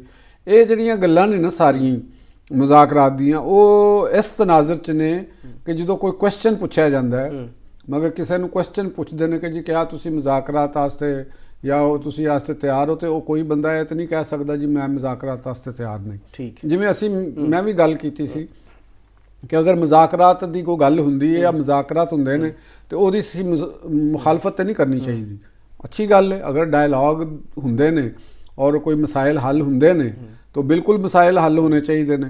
ਲੇਕਿਨ ਗੱਲ ਫਿਰ ਉਹੀ ਆ ਜਾਂਦੀ ਹੈ ਕਿ ਵਜ਼ੀਰ ਆਲਾ KP ਨੇ ਵੀ ਇਹ ਗੱਲ ਕਹੀ ਮੁਜ਼ਾਕਰਾਤ ਦੇ ਹਵਾਲੇ ਨਾਲ ਜਦੋਂ ਕੀਤੀ ਗਈ ਤਾਂ ਉਹਨਾਂ ਨੇ ਕਿਹਾ ਜੀ ਇਮਰਾਨ ਖਾਨ ਸਾਹਿਬ ਨੇ ਜਿਹੜਾ ਮੁਜ਼ਾਕਰਾਤ ਦਾ ਜਿਹੜਾ ਮੈਂਡੇਟ ਹੈਗਾ ਉਹ ਦਿੱਤਾ ਹੈ ਉਹਨਾਂ ਨੂੰ, ਮਹਿਮੂਦ ਅਚਕਜ਼ਈ ਸਾਹਿਬ ਨੂੰ ਔਰ ਰਾਜਾ ਨਾਸਰ ਅਬਾਦ ਸਾਹਿਬ ਨੂੰ ਕਿ ਉਹ ਕਰਨਗੇ। ਤੇ ਮੈਂ ਆਪਣੇ ਤੌਰ ਦੇ ਉੱਤੇ ਮੇਰੇ ਨਾਲ ਕੋਈ ਹੋਰ ਮੁਜ਼ਾਕਰਾਤ ਹੋ ਜਾਏ ਤੇ ਉਹ ਠੀਕ ਹੈ। ਹੁਣ ਸਵਾਲ ਇਹਦੇ 'ਚ ਤੁਸੀਂ ਇੱਕ ਨੁਕਤਾ ਹੈ ਵੇ ਕਿ PTI ਦੇ ਅੰਦਰ ਮੁਜ਼ਾਕਰਾਤ ਦੀ ਫਾਈਨਲ ਅਥਾਰਟੀ ਉਹ ਕਿਹਦੇ ਕੋਲ ਹੈਗੀ? ਉਹ ਕਿਸੇ ਕੋਲ ਵੀ ਨਹੀਂ। ਜਿਹੜੀ ਬਜ਼ਾਹਰ ਸਾਨੂੰ ਨਹੀਂ ਨਜ਼ਰ ਆਉਂਦਾ ਕਿ ਕਿਸੇ ਦੇ ਕੋਲ ਕੋਈ ਹੈ ਵੇ। ਅਸਦ ਕੈਸਰ ਸਾਹਿਬ ਨੇ ਜਾਂ ਅਲੀ ਮੁਹੰਮਦ ਖਾਨ ਸਾਹਿਬ ਨੇ ਜਾਂ ਬੈਰਿਸਟਰ ਗੌਹਰ ਸਾਹਿਬ ਨੇ, ਸੁਲੇਮਾਨ ਅਕਰਮ ਰਾਜਾ ਨੇ, ਮਤਲਬ ਕਿ ਇਹਨਾਂ ਨੂੰ ਵੀ ਤੁਸੀਂ ਪੁੱਛੋਗੇ ਨਾ ਤੇ ਇਹ ਵੀ ਆਈ ਬਾਈ ਸ਼ਾਈ ਕਰਨਗੇ ਕਿ ਉਹ ਇਹ तो ज़रूर कह देंगे जी मुज़ाकरात होने चाहिए, मुज़ाकरात करें, वो खान साहब के साथ मुज़ाकरात करें। तो हुण मुज़ाकरात किस तरह होने ने, ਉਹਦਾ मैकेनिज़म की होना चाहिए ਉਹ ਕਿਸੇ ਨੂੰ ਕੋਈ ਪਤਾ ਨਹੀਂ। ਅਗਰ ਬਰਾਹ ਰਾਸਤ ਖਾਨ ਸਾਹਿਬ ਤੇ ਮਿਲਣ ਵਾਸਤੇ ਤਿਆਰ ਨੇ, ਲੇਕਿਨ ਉਹ ਕਹਿੰਦੇ ਨੇ ਜੀ ਸਾਡਾ ਐਸਟੈਬਲਿਸ਼ਮੈਂਟ ਨਾਲ ਬਰਾਹ ਰਾਸਤ ਕਰਾਓ, ਮੈਂ ਖੁਦ ਉਹਨਾਂ ਨਾਲ ਬੈਠ ਜਾਵਾਂਗਾ। ਤੇ ਐਸਟੈਬਲਿਸ਼ਮੈਂਟ ਕਹਿੰਦੀ ਕਿ ਸਿਆਸੀ ਮਾਮਲਾ ਸਿਆਸੀ ਬੈਠ ਨਹੀਂ ਸਕਦੀ ਨਾ ਉਹ। ਕਿਉਂ? ਮਤਲਬ ਕਿ ਦੇਖੋ ਇਹ ਤੇ ਇੱਕ ਬੜੀ ਅਜੀਬੋ ਗਰੀਬ ਕਿਸਮ ਦੀ ਗੱਲ ਹੋ ਜਾਏਗੀ ਨਾ। ਇਹਦੇ ਨਾਲ ਤੇ ਪੂਰਾ ਤੁਸੀਂ ਜਿਹੜਾ ਗਵਰਨਮੈਂਟ ਦਾ ਸਿਸਟਮ ਚੱਲ ਰਿਹਾ ਇਸ ਵੇਲੇ ਉਹ ਸਾਰਾ ਸੈੱਟ ਸਾਈਡ ਕਰ ਦਿਓਗੇ ਨਾ। ਦੇਖੋ ਐਸਟੈਬਲਿਸ਼ਮੈਂਟ ਜਿਹੜੀ ਉਹਦੇ 'ਚ ਜਿਹੜੇ ਲੋਕ ਨੇ ਉਹ ਕੋਈ ਬੇਵਕੂਫ ਤੇ ਨਹੀਂ ਹੈ ਕਿ ਵੀ ਉਹ ਬਰਾਹ ਰਾਸਤ ਉਹ ਕਿਸ ਤਰ੍ਹਾਂ ਮੁਜ਼ਾਕਰਾਤ ਕਰਨਗੇ। ਬਰਾਹ ਰਾਸਤ ਕਿਸੇ ਵੀ ਤਰੀਕੇ ਦੇ ਨਾਲ ਮੁਲਾਕਾਤ ਉਹ ਨਹੀਂ ਕਰਨਗੇ, ਕਦੇ ਵੀ ਨਹੀਂ ਕਰਨਗੇ। DG ISP ਸਾਹਿਬ ਇੱਕ ਤੋਂ ਜ਼ਿਆਦਾ ਦਫਾ ਇਹ ਗੱਲ ਕਰ ਚੁੱਕੇ ਨੇ ਕਿ ਅਸੀਂ ਤਾਂ ਕਿਸੇ ਨਾਲ ਨਹੀਂ ਮੁਜ਼ਾਕਰਾਤ ਕਰਨੀ ਔਰ ਸਾਡਾ ਕਿਸੇ ਦੇ ਨਾਲ ਕੋਈ ਮਸਲਾ ਵੀ ਕੋਈ ਨਹੀਂ। ਉਹ ਤੇ ਕਾਨੂੰਨ ਦੇ ਮੁਤਾਬਕ ਜਿਹੜੀਆਂ ਚੀਜ਼ਾਂ ਹੋ ਰਹੀਆਂ ਨੇ ਉਹ ਕਾਨੂੰਨ ਦੇ ਮੁਤਾਬਕ ਜਾਣ, ਔਰ ਅਗਰ ਕਿਸੇ ਨੇ ਮੁਜ਼ਾਕਰਾਤ ਕਰਨੇ ਨੇ ਤਾਂ ਸਿਵਿਲੀਅਨ ਗਵਰਨਮੈਂਟ ਹੈ ਉਹਦੇ ਨਾਲ ਕਰ ਲੈਣ, ਜਾਂ ਸਿਆਸੀ ਜਮਾਤਾਂ ਆਪਸ ਵਿੱਚ ਬਹਿ ਕੇ ਕਰ ਲੈਣ, ਕਿਸੇ ਨੂੰ ਕੀ ਇਤਰਾਜ਼ ਹੋ ਸਕਦਾ। ਇਹ ਹੁਣ ਕਨਫਿਊਜ਼ਨ ਹੈਗੀ। ਦੂਸਰੀ ਗੱਲ ਹੈ PTI ਦਾ ਆਪਣੇ ਅੰਦਰ ਇੱਕ ਗਰੁੱਪ, ਮੈਨੂੰ ਤੇ ਜਿਹੜਾ ਲੱਗ ਰਿਹਾ ਨਾ ਜਿਹੜੀ ਹੁਣ ਤੇ ਗੱਲਾਂ PTI ਦੇ ਅੰਦਰ ਵੀ ਹੋਣ ਲੱਗ ਪਈਆਂ ਨੇ। ਮੈਂ ਅੱਗੇ ਵੀ ਗੱਲ ਕਹੀ ਸੀ ਕਿ ਖਾਨ ਸਾਹਿਬ ਨੂੰ ਤੇ ਜਿਹੜੇ ਉਹਨਾਂ ਦੇ ਕਰੀਬ ਲੋਕ ਨੇ ਉਹਨਾਂ ਦੇ ਵਾਸਤੇ ਇਹ ਸੋਚਣ ਵਾਲੀ ਗੱਲ ਹੈ ਕਿ ਜਿਹੜੇ ਸੋਸ਼ਲ ਮੀਡੀਆ ਹੌਕਸ ਨੇ ਉਹਨਾਂ ਦੇ, ਠੀਕ ਨੇ ਨਾ, ਤੇ ਉਹ ਵਾਰ ਮੌਂਗਰਰਸ ਲਾ ਲਓ ਜਿਹੜੇ ਬਾਹਰ ਬੈਠੇ ਨੇ, ਅਮਰੀਕਾ 'ਚ ਬੈਠੇ ਨੇ, ਕੁਛ ਨੂੰ ਸਜ਼ਾਵਾਂ ਹੋ ਗਈਆਂ ਲੇਕਿਨ ਉਹ ਆਪਣੀ ਕੰਮ ਤੋਂ ਤੇ ਬਾਜ਼ ਨਹੀਂ ਆ ਰਹੇ ਨਾ। ਉਹਨਾਂ ਦਾ ਇਹ ਇੱਕ ਪੈਸੇ ਦੀ ਖੇਡ ਵੀ ਹੋ ਗਈ ਹੈ। ਉਹਨਾਂ ਦੇ ਪਿੱਛੇ ਕੁਝ ਕੁਵਤਾਂ ਵੀ ਹੋ ਸਕਦੀਆਂ ਨੇ ਜਿਹੜੀਆਂ ਖਾਨ ਸਾਹਿਬ ਦੇ ਨਾਂ ਦੇ ਉੱਤੇ ਉਹ ਬਾਹਰ ਬੈਠੇ ਨੇ, ਔਰ ਉਹ ਇੱਕ ਮੁਲਕ ਦੇ ਅੰਦਰ ਇੱਕ ਗੈਰ ਯਕੀਨੀ ਦੀ ਸੂਰਤ ਹਾਲ ਔਰ ਐਸੀ ਸੂਰਤ ਹਾਲ ਕ੍ਰੀਏਟ ਕਰਨਾ ਚਾਹ ਰਹੇ ਨੇ। ਤੁਸੀਂ ਇਹ ਬੜੇ ਗੌਰ ਕੀਤਾ ਹੋਣਾ ਕਿ PTI ਦੇ ਅੰਦਰੋਂ ਜਿਹੜਾ ਵੀ ਸ਼ਖਸ ਕੋਈ ਨਰਮੀ ਦਾ ਮੁਜ਼ਾਹਰਾ ਕਰਦਾ ਹੈ ਜਾਂ ਮੁਜ਼ਾਕਰਾਤ ਦੀ ਤਰਫ ਜਾਣ ਦੀ ਕੋਈ ਗੱਲ ਕਰਦਾ, ਉਹਦੀ ਟ੍ਰੋਲਿੰਗ ਹੁੰਦੀ ਹੈ, ਔਰ ਇੰਨੀ ਕੋਈ ਸ਼ਦੀਦ ਟ੍ਰੋਲਿੰਗ ਹੁੰਦੀ ਹੈ ਕਿ ਉਹ ਕੰਨਾਂ ਨੂੰ ਹੱਥ ਲਾ ਲੈਂਦਾ, ਔਰ ਇੰਨੇ ਗਲੀਜ਼ ਲਫ਼ਜ਼ਾਂ ਦੇ ਵਿੱਚ ਹੁੰਦੀ ਹੈ ਕਿ ਤੁਸੀਂ ਤਸੱਵਰ ਨਹੀਂ ਕਰ ਸਕਦੇ। ਕੋਈ ਸ਼ਰੀਫ ਆਦਮੀ ਸ਼ਾਇਦ ਉੱਥੇ ਖੜਾ ਨਾ ਹੋ ਸਕੇ। ਉਹਨੂੰ ਗੱਦਾਰ ਕਹਿਤਾ ਜਾਂਦਾ, ਉਹਨੂੰ ਗੱਦਾਰ ਕੀ ਵੈਸੇ ਵੀ ਮਤਲਬ ਬੜੀ ਤਜ਼ਦੀਕ ਕੀਤੀ ਜਾਂਦੀ ਹੈ ਤੇ ਉਹ ਫਿਰ ਉਹ ਕਾਬਲੇ ਬਰਦਾਸ਼ਤ ਨਹੀਂ ਹੁੰਦੀ। ਮਗਰ ਉਹਨਾਂ ਨੇ ਜਿਹੜੇ ਨੇ ਉਹਨਾਂ ਦੇ ਐਡਵੋਕੇਟ ਸੁਲੇਮਾਨ ਅਕਰਮ ਰਾਜਾ ਦੇ ਹਵਾਲੇ ਨਾਲ ਵੀ ਥੋੜਾ ਜਿਹਾ ਜਦੋਂ ਦੇਖਿਆ ਉਹਨਾਂ ਨੇ ਉਹਦੇ ਤੇ ਵੀ ਸ਼ੁਰੂ ਹੋ ਗਈਆਂ। ਤਾਂ ਬਹੁਤ ਜ਼ਿਆਦਾ ਚੱਲ ਰਿਹਾ। ਤਾਂ ਅਲੀ ਮੁਹੰਮਦ ਖਾਨ ਦੇ ਉੱਤੇ ਵੀ ਹੁੰਦੀਆਂ ਰਹੀਆਂ, ਉਹ ਗੰਡਾਪੁਰ ਸਾਹਿਬ ਦੇ ਉੱਤੇ ਵੀ ਬਹੁਤ ਚੀਜ਼ਾਂ ਇਹ ਹੋਈਆਂ, ਮਾਮਲਾਤ ਹੋਏ। ਤੇ ਔਰ ਦੂਸਰਾ ਗੱਲ ਹੈ ਕਿ ਮੈਨੂੰ ਇਹ ਲੱਗ ਰਿਹਾ ਕਿ ਇਹ ਜਿਹੜਾ ਮੀਡੀਆ ਹੈ, ਮੈਂ ਅੱਗੇ ਵੀ ਗੱਲ ਕਰ ਰਿਹਾ ਹਾਂ ਕਿ ਜਿਵੇਂ ਕੋਈ ਡੀਪ ਸਟੇਟ ਟਾਈਪ ਚੀਜ਼ ਹੁੰਦੀ ਹੈ ਨਾ, ਇੱਕ ਐਸੀ ਗਰੋ, ਇੱਕ ਐਸਾ ਤਬਕਾ ਅਨਸੀਨ ਜਿਹੜਾ PTI ਦੇ ਸੋਸ਼ਲ ਮੀਡੀਆ ਨੂੰ ਤੇ ਪ੍ਰੋਪੇਗੈਂਡਾ ਮਸ਼ੀਨ ਨੂੰ ਹੈਂਡਲ ਕਰ ਰਿਹਾ, ਇਹ ਉਹਨਾਂ ਦੇ ਕੋਲ ਹੈਗੀ। ਔਰ ਉਹਨਾਂ ਦੇ ਕੋਲ ਜਿਹੜੇ ਲੋਕ ਨੇ ਉਹਨਾਂ ਦੇ ਕੋਲ ਵਿਊਅਰ ਕਰੋੜਾਂ ਦੀ ਤਾਦਾਦ ਦੇ ਨਾਲ ਆ ਰਹੇ ਨੇ, ਕਰੋੜਾਂ ਦੀ ਤਾਦਾਦ ਨਾਲ ਵਿਊਜ਼ ਪੈਂਦੇ ਨੇ। ਇਮਰਾਨ ਖਾਨ ਜਿੰਨੀ ਦੇਰ ਜੇਲ੍ਹ 'ਚ ਤੇ ਉਹਦੀ ਮਜ਼ਲੂਮੀਅਤ ਦੇ ਨਾਲ ਵਿਊਜ਼ ਨੇ, ਠੀਕ ਹੈ ਨਾ। ਉਹ ਵਿਊਜ਼ ਕੌਣ ਜਨਰੇਟ ਕਰ ਰਿਹਾ, ਕਿਹੜੀਆਂ ਕੁਵਤਾਂ ਜਨਰੇਟ ਕਰ ਰਹੀਆਂ ਨੇ, ਕਿਸ ਤਰ੍ਹਾਂ ਉਹਨਾਂ ਦੇ ਉੱਤੇ ਪੈਸੇ ਦੀ ਬਾਰਿਸ਼ ਹੋ ਰਹੀ ਹੈ, ਇਹ ਇੱਕ ਸੋਚਣ ਵਾਲੀ ਗੱਲ ਹੈ। ਇਹ ਬੜਾ ਖਤਰਨਾਕ ਏਜੰਡਾ ਹੈ। ਯਾਨੀ ਇਹ ਮੈਨੂੰ ਤਾਂ ਇੰਝ ਲੱਗਦਾ ਕਿ ਜਿਹੜੀ PTI ਦੀ ਪਾਕਿਸਤਾਨ ਦੇ ਅੰਦਰ ਕਿਆਦਤ ਬੈਠੀ ਹੈ ਉਹਦੇ ਤੋਂ ਵੀ ਬਾਹਰ ਹੈ। ਉਹ ਖੁਦ ਖੌਫਜ਼ਦਾ ਹੈ, ਉਹ ਖੁਦ ਉਹਦੇ ਤੋਂ ਡਰਦੀ ਹੈ ਕਿ ਅਗਰ ਇਹ ਕੰਮ ਹੋ ਗਿਆ ਤੇ ਅਸੀਂ ਕੀ ਜਾਵਾਂਗੇ, ਸਾਡਾ ਤੇ ਗਵਰਨਮੈਂਟ ਨੇ ਵੀ ਸਾਥ ਨਹੀਂ ਦੇਣਾ, ਗਵਰਨਮੈਂਟ ਨਾਲ ਵੀ ਲੜਾਈ ਹੈ, ਤੇ ਉਧਰੋਂ ਇਹ ਕੰਮ ਹੋ ਗਿਆ ਤੇ ਫਿਰ ਸਾਡਾ ਕੌਣ ਜ਼ਿੰਮੇਦਾਰ ਹੋਏਗਾ। ਯਾਨੀ ਇੱਕ ਇਸ ਤਰ੍ਹਾਂ ਦੀ ਮੈਨੂੰ ਜਿਹੜੀ ਹੈ ਉੱਥੇ ਅੰਦਰ ਇੱਕ ਸਿਚੁਏਸ਼ਨ ਲੱਗਦੀ ਹੈ। ਤੇ ਇਹਦੇ ਤੋਂ ਨਿਕਲਣਾ ਬਜ਼ਾਤੇ ਖੁਦ PTI ਦਾ ਉਹ ਜਿਹੜਾ ਤਬਕਾ ਜਿਹੜਾ ਸਮਝਦਾਰ ਹੈ, ਫਹਿਮੀਦਾ ਹੈ, ਜਿਹੜਾ ਮੁਲਕ ਦੇ ਮਾਮਲਾਤ ਨੂੰ ਸਮਝ ਰਿਹਾ, ਜਿਹੜਾ ਇਹ ਵੀ ਸਮਝ ਰਿਹਾ ਕਿ ਬਹੁਤ ਗਲਤ ਡਾਇਰੈਕਸ਼ਨ ਦੇ ਉੱਤੇ ਕੰਮ ਚਲਾ ਗਿਆ, ਮੁਸ਼ਕਲਾਤ ਵੱਧ ਗਈਆਂ ਨੇ ਔਰ ਖਾਨ ਸਾਹਿਬ ਵਾਸਤੇ ਮਸਾਇਲ ਵੀ ਵੱਧ ਗਏ ਨੇ, ਉਹ ਉਹਨਾਂ ਨੂੰ ਇਹ ਸਮਝ ਨਹੀਂ ਆ ਰਹੀ ਕਿ ਅਸੀਂ ਹੁਣ ਕਰੀਏ ਕੀ। ਠੀਕ ਹੈ ਨਾ ਜੀ। ਉਹ ਚੇਅਰਮੈਨ ਦੀ ਮਾਯੂਸੀ ਦੇਖੋ ਨਾ, ਉਹਨਾਂ ਤੇ ਕਹਿਤਾ ਕਿ ਭੀਖ ਮੰਗ ਰਿਹਾ, ਲੇਕਿਨ ਉਹ ਸਿਰਫ ਇੰਜ ਗੱਲ ਨਹੀਂ ਨਾ ਹੋਣਾ। ਤੇ ਜਿਸਲੇ ਤੁਸੀਂ ਮਜਬੂਰ ਲੱਗ ਰਿਹਾ ਨਾ, ਦਾ ਮਤਲਬ ਟਰੈਪ ਹੋਏ ਨੇ, ਸਾਰੇ ਟਰੈਪ ਹੋਏ ਨੇ। ਔਰ ਉਸ ਡਾਰਕ ਜਿਹੜੀ ਲਾ ਲਓ ਕੀ ਉਹਨੂੰ ਆਕਟੋਪਸ, ਇੱਕ ਐਸਾ ਆਕਟੋਪਸ ਹੈ ਜਿਹਦੇ ਅੰਦਰ ਉਹ ਕਬਜ਼ਾ ਉਹਨਾਂ ਦਾ ਹੋਇਆ ਹੈ ਤੇ ਉਹਦੇ ਤੋਂ ਨਿਕਲਣਾ ਮੁਸ਼ਕਲ ਹੋ ਰਿਹਾ। ਬੜਾ ਵੱਡਾ ਇੱਕ ਨੈਕਸਸ ਦੇ ਵਿੱਚ ਸਮਝ ਲਓ ਕਿ ਬਾਨੀ PTI ਦੇ ਪਿੱਛੇ ਵੀ ਕੋਈ ਹੋਰ ਤਾਕਤਾਂ ਨੇ, ਉਹ ਹੋਰ ਤਾਕਤਾਂ ਬਾਨੀ PTI ਉਹਨਾਂ ਦੇ ਵਿੱਚ ਫਸ ਗਏ ਨੇ। ਅੱਛਾ, ਉਹ ਤੇ ਜੇਲ੍ਹ ਦੇ ਵਿੱਚ ਉਹਨੂੰ ਇੱਕ ਬੰਦਾ ਬੈਠਾ ਹੈ, ਉਹਦੇ ਵਿਚਾਰੇ ਨੂੰ ਅਗਰ ਅਸੀਂ ਉਹਨਾਂ ਨੂੰ ਇਹ ਕਹੀਏ ਤੇ ਉਹ ਤੇ ਖੁਦ ਉਹਨੂੰ ਸਮਝ ਨਹੀਂ ਆ ਰਹੀ ਕਿ ਮੇਰੇ ਨਾਲ ਹੋ ਕੀ ਰਿਹਾ। ਨਹੀਂ ਵੈਸੇ ਬਾਨੀ PTI ਨੂੰ ਦੱਸਿਆ ਹੋਵੇਗਾ ਕਿ ਸੁਨਾਮੀ ਜਿਹੜਾ ਉਹਨੂੰ ਗਲੀਆਂ 'ਚ ਆ ਗਿਆ, ਗਲੀਆਂ 'ਚ ਤੇ ਹੁਣ ਤਾਂ ਸਟਰੀਟ ਮੂਵਮੈਂਟ ਵੀ ਉਹ ਵੀ ਸਰਕਾਰੀ ਖਾਤੇ 'ਚ ਹੋ ਰਹੀ ਹੈ ਨਾ ਕਿ ਬਤੌਰੇ ਵਜ਼ੀਰ ਆਲਾ ਉਹ ਭੇਜਦੇ ਨੇ, ਕਿਉਂਕਿ ਪਹਿਲੇ ਮੇਰਾ ਇਸਤਕਬਾਲ ਕਰੋ। ਹੁਣ ਅਸੀਂ ਗਲੀਆਂ ਦੀ ਗੱਲ ਉਹਨਾਂ ਵਾਸਤੇ ਇਹ ਜਿੰਨੀ ਦੇਰ ਤੱਕ PTI ਨੂੰ ਖੁਦ ਇਹਦੇ ਤੇ ਸਟੈਂਡ ਲੈਣਾ ਪਏਗਾ। PTI ਦੇ ਉਹ ਹਲਕੇ ਜਿਹੜੇ ਸਮਝਦਾਰ ਨੇ, ਜਿਹੜੇ ਮਤਲਬ ਕਿ ਅਸਦ ਕੈਸਰ ਸਾਹਿਬ ਨੇ, ਬੈਰਿਸਟਰ ਗੌਹਰ ਜਾਨ ਨੇ, ਹੋਰ ਜਿਹੜੇ ਬਾਕੀ ਲੋਕ ਨੇ, ਇੱਕ ਤੇ ਉਹਨਾਂ ਨੂੰ ਆਪਣੀ ਅਫਗਾਨਿਸਤਾਨ ਦੇ ਉੱਤੇ ਜਿਹੜਾ ਉਹਨਾਂ ਨੇ ਮੌਕਫ ਅਖਤਿਆਰ ਕੀਤਾ ਹੋਇਆ ਉਹਦੇ ਤੋਂ ਉਸ ਮੌਕਫ ਦੇ ਉੱਤੇ ਨਜ਼ਰਸਾਨੀ ਕਰਨ। ਉਹ ਮੌਕਫ ਉਹਨਾਂ ਨੂੰ ਸਿਆਸਤ ਵਿੱਚ ਬਹੁਤ ਪਿੱਛੇ ਲੈ ਕੇ ਜਾ ਰਿਹਾ। ਉਹ ਦੂਸਰੇ ਸੂਬਿਆਂ ਦੇ ਵਿੱਚ ਉਹ ਕਾਬਲੇ ਕਬੂਲ ਮੌਕਫ ਨਹੀਂ ਹੈਗਾ। ਉਹਨਾਂ ਨੂੰ ਇਹ ਚੀਜ਼ ਜ਼ਰੂਰ ਮੱਦੇ ਨਜ਼ਰ ਰੱਖਣੀ ਚਾਹੀਦੀ ਹੈ ਕਿ ਤੁਸੀਂ ਜਿਹੜਾ ਮੌਕਫ ਲੈ ਰਹੇ ਹੋ ਉਹ ਪੰਜਾਬ ਦੇ ਆਵਾਮ ਨੂੰ ਕਾਬਲੇ ਕਬੂਲ ਨਹੀਂ ਹੈਗਾ, ਉਹ ਸਿੰਧ ਦੇ ਆਵਾਮ ਨੂੰ ਕਾਬਲੇ ਕਬੂਲ ਨਹੀਂ ਹੈਗਾ, ਉਹ ਬਲੋਚਿਸਤਾਨ ਦੇ ਆਵਾਮ ਨੂੰ ਕਾਬਲੇ ਕਬੂਲ ਨਹੀਂ ਹੈਗਾ, ਉਹ ਕੇਪੀ ਦੇ ਅੰਦਰ ਆਵਾਮ ਦੇ ਇੱਕ ਬੜੇ ਵੱਡੇ ਤਬਕੇ ਨੂੰ ਕਾਬਲੇ ਕਬੂਲ ਨਹੀਂ ਹੈਗਾ। ਤੁਸੀਂ ਆਪਣੀ ਇਸ ਚੁੰਗਲ ਦੇ ਵਿੱਚੋਂ, ਇਸ ਸੋਚ ਦੇ ਵਿੱਚੋਂ ਬਾਹਰ ਆਓ ਔਰ ਇੱਕ ਮੇਨ ਸਟ੍ਰੀਮ ਦੀ ਪੋਲਿਟਿਕਸ ਕਰੋ। ਤੁਸੀਂ ਪੀਪਲਸ ਪਾਰਟੀ ਨਾਲ ਮਿਲੋ, ਮੁਸਲਿਮ ਲੀਗ ਦੇ ਨਾਲ ਮਿਲੋ ਔਰ ਆਪਣਾ ਜਿਹੜਾ ਇਹ ਜਿਹੜੇ ਬਾਹਰ ਬੈਠੇ ਹੋਏ ਜਿਹੜੇ ਨੇ ਨਾ ਵਾਰ ਮੌਂਗਰਰਸ ਮੀਡੀਆ ਦੀ ਸ਼ਕਲ ਦੇ ਵਿੱਚ ਜਿਹੜੇ ਬੈਠੇ ਨੇ, ਇਹਨਾਂ ਨਾਲ ਐਲਾਨ ਲਾ ਤਾਲੁਕੀ ਕਰੋ। ਤੇ ਜਿਸਲੇ ਇਹ ਐਲਾਨ ਲਾ ਤਾਲੁਕੀ ਹੋਏਗਾ ਉਹਨਾਂ ਦੇ ਵਿਊਜ਼ ਖਤਮ ਹੋਣ, ਵਿਊਜ਼ ਉੱਡਣੇ ਨੇ, ਜਿਸਲੇ ਇਹ ਖੁਦ ਬ ਖੁਦ ਹੀ ਫਾਰਗ ਹੋ ਜਾਣੇ ਨੇ। ਅੱਛਾ, ਇਹਨਾਂ ਦਾ ਕੁਝ ਨਹੀਂ ਰਹਿਣਾ ਹੈ ਕਿ ਅਸੀਂ ਅਗਰ ਲਾ ਤਾਲੁਕੀ ਕਰਨੇ ਵੀ ਆ ਤਾਂ ਉਹਨਾਂ ਦੀ ਇੰਨੀ ਫੋਲੋਇੰਗ ਹੈ ਕਿ ਉਹ ਸਾਨੂੰ ਲੈ ਦੇ ਜਾਣਗੇ। ਕੋਈ ਫੋਲੋਇੰਗ ਨਹੀਂ। ਤੁਹਾਨੂੰ ਯਾਦ ਹੋਏਗਾ ਕਿ ਮੈਂ ਜਿਸ ਵਕਤ ਆਏ ਨੇ ਨਾ ਪਾਕਿਸਤਾਨ ਜਨਰਲ ਪਰਵੇਜ਼ ਮੁਸ਼ਰਫ ਸਾਹਿਬ, ਤੇ ਉਦੋਂ ਉਹਨਾਂ ਨੇ ਕਿਹਾ ਸੀ ਜੀ ਮੇਰੇ ਟਵਿੱਟਰ ਦੇ ਉੱਤੇ ਇੰਨੇ ਫਾਲੋਅਰਸ ਨੇ ਤੇ ਸਭ ਨੇ ਯਕੀਨ ਦਹਾਨੀ ਕਰਾਇਆ ਤੁਸੀਂ ਪਾਕਿਸਤਾਨ ਆਓ ਤੇ ਅਸੀਂ ਆਵਾਂਗੇ। ਕਮੈਂਟਸ ਬੜੇ ਆਏ ਸਨ ਕਿ ਆ ਜਾਓ ਪਾਕਿਸਤਾਨ ਆਓ। ਉਹ ਜਦੋਂ ਆਏ ਤੇ ਉੱਥੇ ਕੋਈ ਵੀ ਨਹੀਂ ਸੀ। ਇਹ ਇੱਕ ਹਵਾ ਦੇ ਵਿੱਚ ਹੈਗੀ ਹੈ। ਤੁਸੀਂ ਇੱਕ ਸਟੋਰੀ ਕਹਾਣੀ ਪੜ੍ਹੀ ਹੋਣੀ ਹੈ, ਮਤਲਬ ਕਿ ਇੱਕ ਬੜੀ ਸਸਪੈਂਸ ਡਾਈਜੈਸਟ ਆਉਂਦੀ ਸੀ, ਅਕਾਬਲਾ ਇੱਕ ਕਹਾਣੀ ਹੁੰਦੀ ਸੀ। ਉਹ ਇੱਕ ਫੈਂਟਸੀ ਦੇ ਉੱਤੇ ਸੀ ਔਰ ਉਹਦੇ ਉੱਤੇ ਸੀ ਜਿਹਦਾ ਹਕੀਕਤ ਨਾਲ ਤਾਲੁਕ ਨਹੀਂ ਸੀਗਾ। ਤੇ ਉਹ ਸਾਡੇ ਕੋਲ ਐਕਸਪ੍ਰੈਸ ਦੇ ਵਿੱਚ ਕਾਲਮ ਵੀ ਲਿਖਦੇ ਰਹੇ ਨੇ ਉਹਨਾਂ ਦੇ ਮੁਸੰਨਫ ਤੇ ਅਨਵਾਰ ਹਸਨ ਸਦੀਕੀ ਸਾਹਿਬ। ਤੇ ਇਹ ਜਿਹੜਾ ਸਰਾਬ ਹੈਗਾ, ਸੋਸ਼ਲ ਮੀਡੀਆ ਇੱਕ ਸਰਾਬ ਹੈ ਜਿਹਦੀ ਰਿਐਲਿਟੀ ਕੋਈ ਨਹੀਂ। ਇੱਕ ਹਵਾ ਦੇ ਵਿੱਚ ਚੀਜ਼ਾਂ ਨੇ, ਅਨਰੀਅਲਿਸਟਿਕ ਚੀਜ਼ਾਂ ਨੇ। ਤੇ ਇਸ ਜਿਹੜੀ ਇਹ ਸ਼ਰਾਬ ਨੂੰ ਸਮਝ ਜਾਣਾ ਚਾਹੀਦਾ ਹੈ ਪੀਟੀਆਈ ਨੂੰ ਖਾਸ ਤੌਰ ਤੇ, ਕਿ ਅਸੀਂ ਇਸ ਸ਼ਰਾਬ ਨੂੰ ਨਹੀਂ, ਇਹ ਦਰਿਆ ਨਹੀਂ ਹੈਗਾ, ਇਹ ਪਾਣੀ ਨਹੀਂ ਹੈਗਾ, ਇਹ ਕੁਝ ਵੀ ਨਹੀਂ ਹੈ, ਇਹ ਖਿਆਲ ਹੈ, ਮਹਿਜ਼ ਇੱਕ ਤਸੱਵਰ ਹੈ। ਜੇ ਇਹਦੀ ਰਿਐਲਿਟੀ ਕੋਈ ਨਹੀਂ ਹੈਗੀ, ਇਹ ਜੂ ਹੀ ਇਹਨੇ ਪਰੇ ਹੋਣਾ, ਤੁਸੀਂ ਅਕੇਲੇ ਖੜੇ ਹੋਣਾ। ਤੁਹਾਨੂੰ ਇਸ ਚੀਜ਼ ਦਾ ਅਹਿਸਾਸ ਹੋਣਾ ਚਾਹੀਦਾ, ਕਿਉਂਕਿ ਤੁਹਾਡੀ ਜਿਹੜੀ ਗਰਾਊਂਡ ਦੇ ਉੱਤੇ ਕੋਈ ਪ੍ਰੀਸੈਂਸ ਕੋਈ ਨਹੀਂ, ਤੁਹਾਡੇ ਨਾਲ ਜਿਹੜੀ ਆਵਾਮ ਦੇ ਤੁਹਾਡੀਆਂ ਤਨਜ਼ੀਮਾਂ ਕੋਈ ਨਹੀਂ, ਤੁਹਾਡਾ ਸਟਰਕਚਰ ਕੋਈ ਨਹੀਂ। ਤੇ ਲਿਹਾਜ਼ਾ ਅਗਰ ਤੁਸੀਂ ਬਾਹਰ ਦੇ ਮੁਲਕਾਂ ਦੇ ਵਿੱਚੋਂ ਪ੍ਰੋਪੇਗੈਂਡਾ ਇਨਫਲਕਸ ਦੇ ਤਰੀਏ ਜ਼ਿੰਦਾ ਰਹਿਣਾ ਚਾਹੁੰਦੇ ਹੋ ਤੇ ਇਹ ਜ਼ਿਆਦਾ ਦੇਰ ਤੁਹਾਡਾ ਕੰਮ ਨਹੀਂ ਆਏਗਾ। ਤੁਹਾਡੇ ਵਾਸਤੇ ਰਸਤੇ ਬੰਦ ਹੁੰਦੇ ਜਾ ਰਹੇ ਨੇ। ਉਹ ਕਹਿ ਰਹੇ ਨੇ ਕਿ ਸਾਡਾ ਮੈਸੇਜ ਜਿਹੜਾ ਉਹ ਹਰ ਘਰ ਵਿੱਚ ਪਹੁੰਚਿਆ, ਉਹ ਘਰ ਦੇ ਵਿੱਚ ਦੇਖੋ ਸੋਸ਼ਲ ਮੀਡੀਆ ਦੇ ਥਰੂ ਪਹੁੰਚਿਆ, ਬਸ ਇੱਕ ਵਾਰੀ ਸਪਾਰਕ ਦੀ ਬਸ ਨੋ ਡਾਊਟ। ਇਹ ਗੱਲ ਹੈ ਕਿ ਸਾਡੇ ਸੋਸ਼ਲ ਮੀਡੀਆ ਦੇ ਜ਼ਰੀਏ ਜਿਹੜੀ ਨਵੀਂ ਨਸਲ ਹੈ, ਮੈਂ ਬਾਜ਼ ਔਕਾਤ ਸਮਝਦਾ ਵਾਂ ਕਿ ਪਾਕਿਸਤਾਨ ਦੇਖੋ ਤੁਸੀਂ ਉਹਨਾਂ ਮੁਲਕਾਂ ਦੇ ਵਿੱਚ ਸ਼ਾਮਲ ਹੈ ਜਿੱਥੇ ਸਭ ਤੋਂ ਜ਼ਿਆਦਾ ਯੂਥ ਹੈਗੀ ਹੈ ਤੇ ਮੋਬਾਈਲ ਦੀ ਐਕਸੈਸ ਵੀ ਬਹੁਤ ਜ਼ਿਆਦਾ ਹੈ। ਠੀਕ ਹੈ, ਯੂਜ਼ਰ ਸਭ ਤੋਂ ਜ਼ਿਆਦਾ ਇੱਥੇ ਨੇ ਔਰ ਟਿਕਟੌਕ ਦੀ ਸਭ ਤੋਂ ਜ਼ਿਆਦਾ ਅਰਨਿੰਗ ਵੀ ਇੱਥੇ ਹੀ ਹੈ। ਤੇ ਹੁਣ ਤੁਸੀਂ ਇਹ ਦੇਖੋ ਨਾ ਕਿ ਅਗਰ ਸਾਡਾ ਇੰਨੀ ਸਤਹ ਤੇ ਆਵਾਮ ਨੂੰ ਜ਼ਿਹਨੀ ਤੌਰ ਦੇ ਉੱਤੇ ਕਿੰਨੀ ਉਹ ਮੁੰਤਸ਼ਰ, ਕਿੰਨੇ ਬਿਮਾਰ, ਇੱਥੇ ਤੁਸੀਂ ਦੇਖੋ ਕਿ ਬਾਜ਼ ਗੇਮਾਂ ਦੇ ਵਿੱਚ ਬੱਚਿਆਂ ਨੇ ਆਪਣੇ ਵਾਲਿदैन ਨੂੰ ਕਤਲ ਕਰ ਦਿੱਤਾ। ਇਸ ਤਰ੍ਹਾਂ ਦੇ ਕੇਸਿਸ ਵੀ ਆਏ ਨੇ।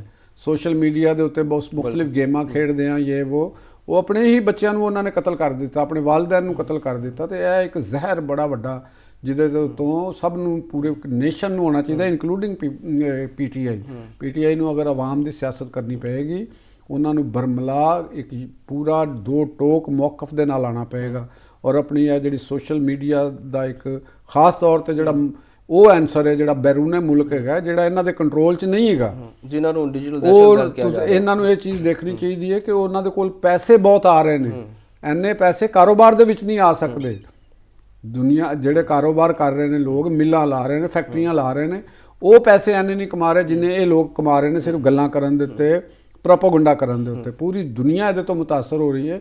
ਪੀਟੀਆਈ ਤੇ ਇੱਕ ਛੋਟੀ ਜੀ ਇੱਕ ਜਮਾਤ ਹੈ ਤੇ ਉਹ ਜਮਾਤ ਨੂੰ ਰੱਖ ਕੇ ਮੇਰਾ ਤੇ ਹਿਸਾਬ ਹੈਗਾ ਕਿ ਇਮਰਾਨ ਖਾਨ ਸਾਹਿਬ ਦੀ ਮੁਸ਼ਕਲਾਤ ਵਿੱਚ ਜਿੰਨਾ ਇਜ਼ਾਫਾ ਹੋ ਰਿਹਾ ਉਹਦੀ ਜ਼ਿੰਮੇਦਾਰ ਜਿਹੜੀ ਹੈ ਉਹ ਹੈ ਬੈਰੂਨੇ ਮੁਲਕ ਤੋਂ ਬੈਠਾ ਪ੍ਰੋਪੇਗੈਂਡਾ ਮੀਡੀਆ ਹੈ, ਜਿਹਨੇ ਉਹਨਾਂ ਨੂੰ ਜ਼ਿਆਦਾ ਤੋਂ ਜ਼ਿਆਦਾ ਉਹਨਾਂ ਵਾਸਤੇ ਬੰਦ ਗਲੀ 'ਚ ਪਹੁੰਚਾ ਦਿੱਤਾ, ਜਿਹੜਾ ਉਹਨਾਂ ਦੇ ਵਾਸਤੇ ਨਿਕਲਣਾ ਮੁਸ਼ਕਲ ਹੋ ਗਿਆ।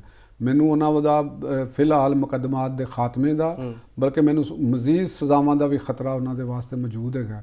ਅਗਰ ਉਹਨਾਂ ਦੇ ਹਮਦਰਦ ਬਾਹਰ ਹੈਗੇ ਨੇ ਤਾਂ ਉਹਨਾਂ ਨੂੰ ਬੜੀ ਜੁਰਤ ਦਾ ਮੁਜ਼ਾਹਰਾ ਕਰਨਾ ਚਾਹੀਦਾ ਔਰ ਆਪਣੇ ਸੋਸ਼ਲ ਮੀਡੀਆ ਦੇ ਉੱਤੋਂ ਇਹਨਾਂ ਤੋਂ ਕਿਨਾਰਾ ਕਸ਼ੀ ਦਾ ਅਖਤਿਆਰ ਕਰਨਾ ਚਾਹੀਦਾ ਔਰ ਵਾਜ਼ੇ ਐਲਾਨ ਕਰ ਦੇਣਾ ਚਾਹੀਦਾ ਕਿ ਸਾਡਾ ਇਹਨਾਂ ਨਾਲ ਕੋਈ ਤਾਲੁਕ ਨਹੀਂ ਹੈਗਾ। ਠੀਕ, ਆਪਣਾ ਬਿਆਨ ਉਹ ਆਪਣੇ ਜ਼ਰੀਏ ਆਪਣੇ ਮੀਡੀਆ ਦੇ ਉੱਤੋਂ ਦੇਣ, ਉਹੀ ਕਾਬਿਲ ਕਬੂਲ ਹੋਏਗਾ। ਇਹ ਬਾਹਰ ਦੇ ਅੰਦਰ ਸਭ ਤੋਂ ਲਾ ਤਲਕੀ ਦਾ ਐਲਾਨ ਕਰ ਦੇਣ ਤੇ ਮੇਰਾ ਖਿਆਲ ਹੈ ਕਿ ਸ਼ਾਇਦ ਪੀਟੀਆਈ ਇੱਕ ਮੁਸ਼ਕਲਾਤ ਵਿੱਚੋਂ ਨਿਕਲਣ ਦੇ ਵਿੱਚ ਇੱਕ ਬਿਹਤਰ ਟਰੈਕ ਦੇ ਉੱਤੇ ਆ ਜਾਏ। ਮੇਰੀ ਤੇ ਦੁਆ ਹੈ ਕਿ ਉਹ ਕਰ ਲੈਣ ਤੇ ਜ਼ਿਆਦਾ ਬਿਹਤਰ ਹੈਗਾ। ਤੁਸੀਂ ਤੇ ਬਹੁਤ ਪਹਿਲੇ ਤੋਂ ਹੀ ਕਹਿ ਰਹੇ ਹੋ, ਮੈਂ ਮੁਸਲਸਲ ਕਹਿ ਰਿਹਾ ਤਰੀਕਾ ਜਿਹੜਾ ਡਾਇਲੌਗ ਮੈਂ ਤੁਹਾਨੂੰ ਵੀ ਸਮਝਾ ਰਿਹਾ ਕਿ ਵੀ ਜਨਾਬ ਮੇਰਾ ਖਿਆਲ ਹੈ ਬ੍ਰੇਕ ਲੈਣ ਦਾ ਟਾਈਮ ਹੋ ਗਿਆ ਹਾਂਜੀ, ਤੇ ਤੁਸੀਂ ਵੀ ਨਾ ਆਣਾ ਮੀਡੀਆ ਦੇ ਸ਼ਿਕੰਜੇ ਦੇ ਵਿੱਚ। ਹਾਂ, ਉਹਨਾਂ ਦੀ ਗੱਲਾਂ ਤੇ ਨਾ ਆਣਾ ਤੇ ਬ੍ਰੇਕ ਲੈ ਲੈਣਾ, ਤੁਹਾਡੀ ਮਿਹਰਬਾਨੀ ਹੈ ਜਨਾਬ। ਪ੍ਰੋਡਿਊਸਰ ਸਾਹਿਬ ਬੜੇ ਡਾਢੇ ਨੇ। ਪ੍ਰੋਡਿਊਸਰ ਸਾਹਿਬ ਨੂੰ ਪਤਾ ਨਹੀਂ ਸਾਡੇ ਲਈ ਵੇਖ ਰਹੇ ਨੇ, ਬਹੁਤ ਖਤਰਨਾਕ ਨਾਜ਼ਰੀਨ, ਪ੍ਰੋਗਰਾਮ 'ਚ ਵਕਤ ਹੈ ਇੱਕ ਬ੍ਰੇਕ ਦਾ। ਬ੍ਰੇਕ ਤੋਂ ਬਾਅਦ ਜਦੋਂ ਵਾਪਸ ਆਵਾਂਗੇ ਤਾਂ ਅਮਰੀਕਾ ਨੇ ਜਿਹੜਾ ਵੈਨਜ਼ੁਏਲਾ ਤੇ ਹਮਲਾ ਕੀਤਾ ਇਹਦੇ ਹਵਾਲੇ ਨਾਲ ਡਿਸਕਸ ਕਰਾਂਗੇ।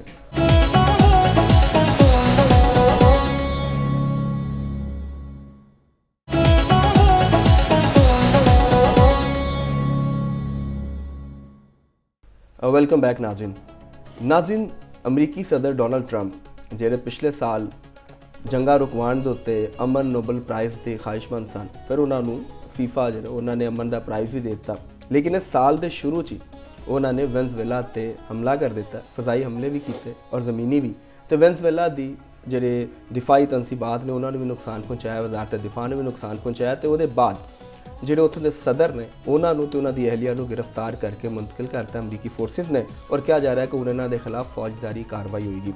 तो जो सब कुछ चलने तो उन्होंने पुछने कि जी अमन 2005 ट्रंप की पॉलिसी रही सी तो हुण 2026 ਦੇ ਵਿੱਚ की जंग पॉलिसी है, क्योंकि ईरान ਨੂੰ भी उन्होंने जंग की धमकी देती है।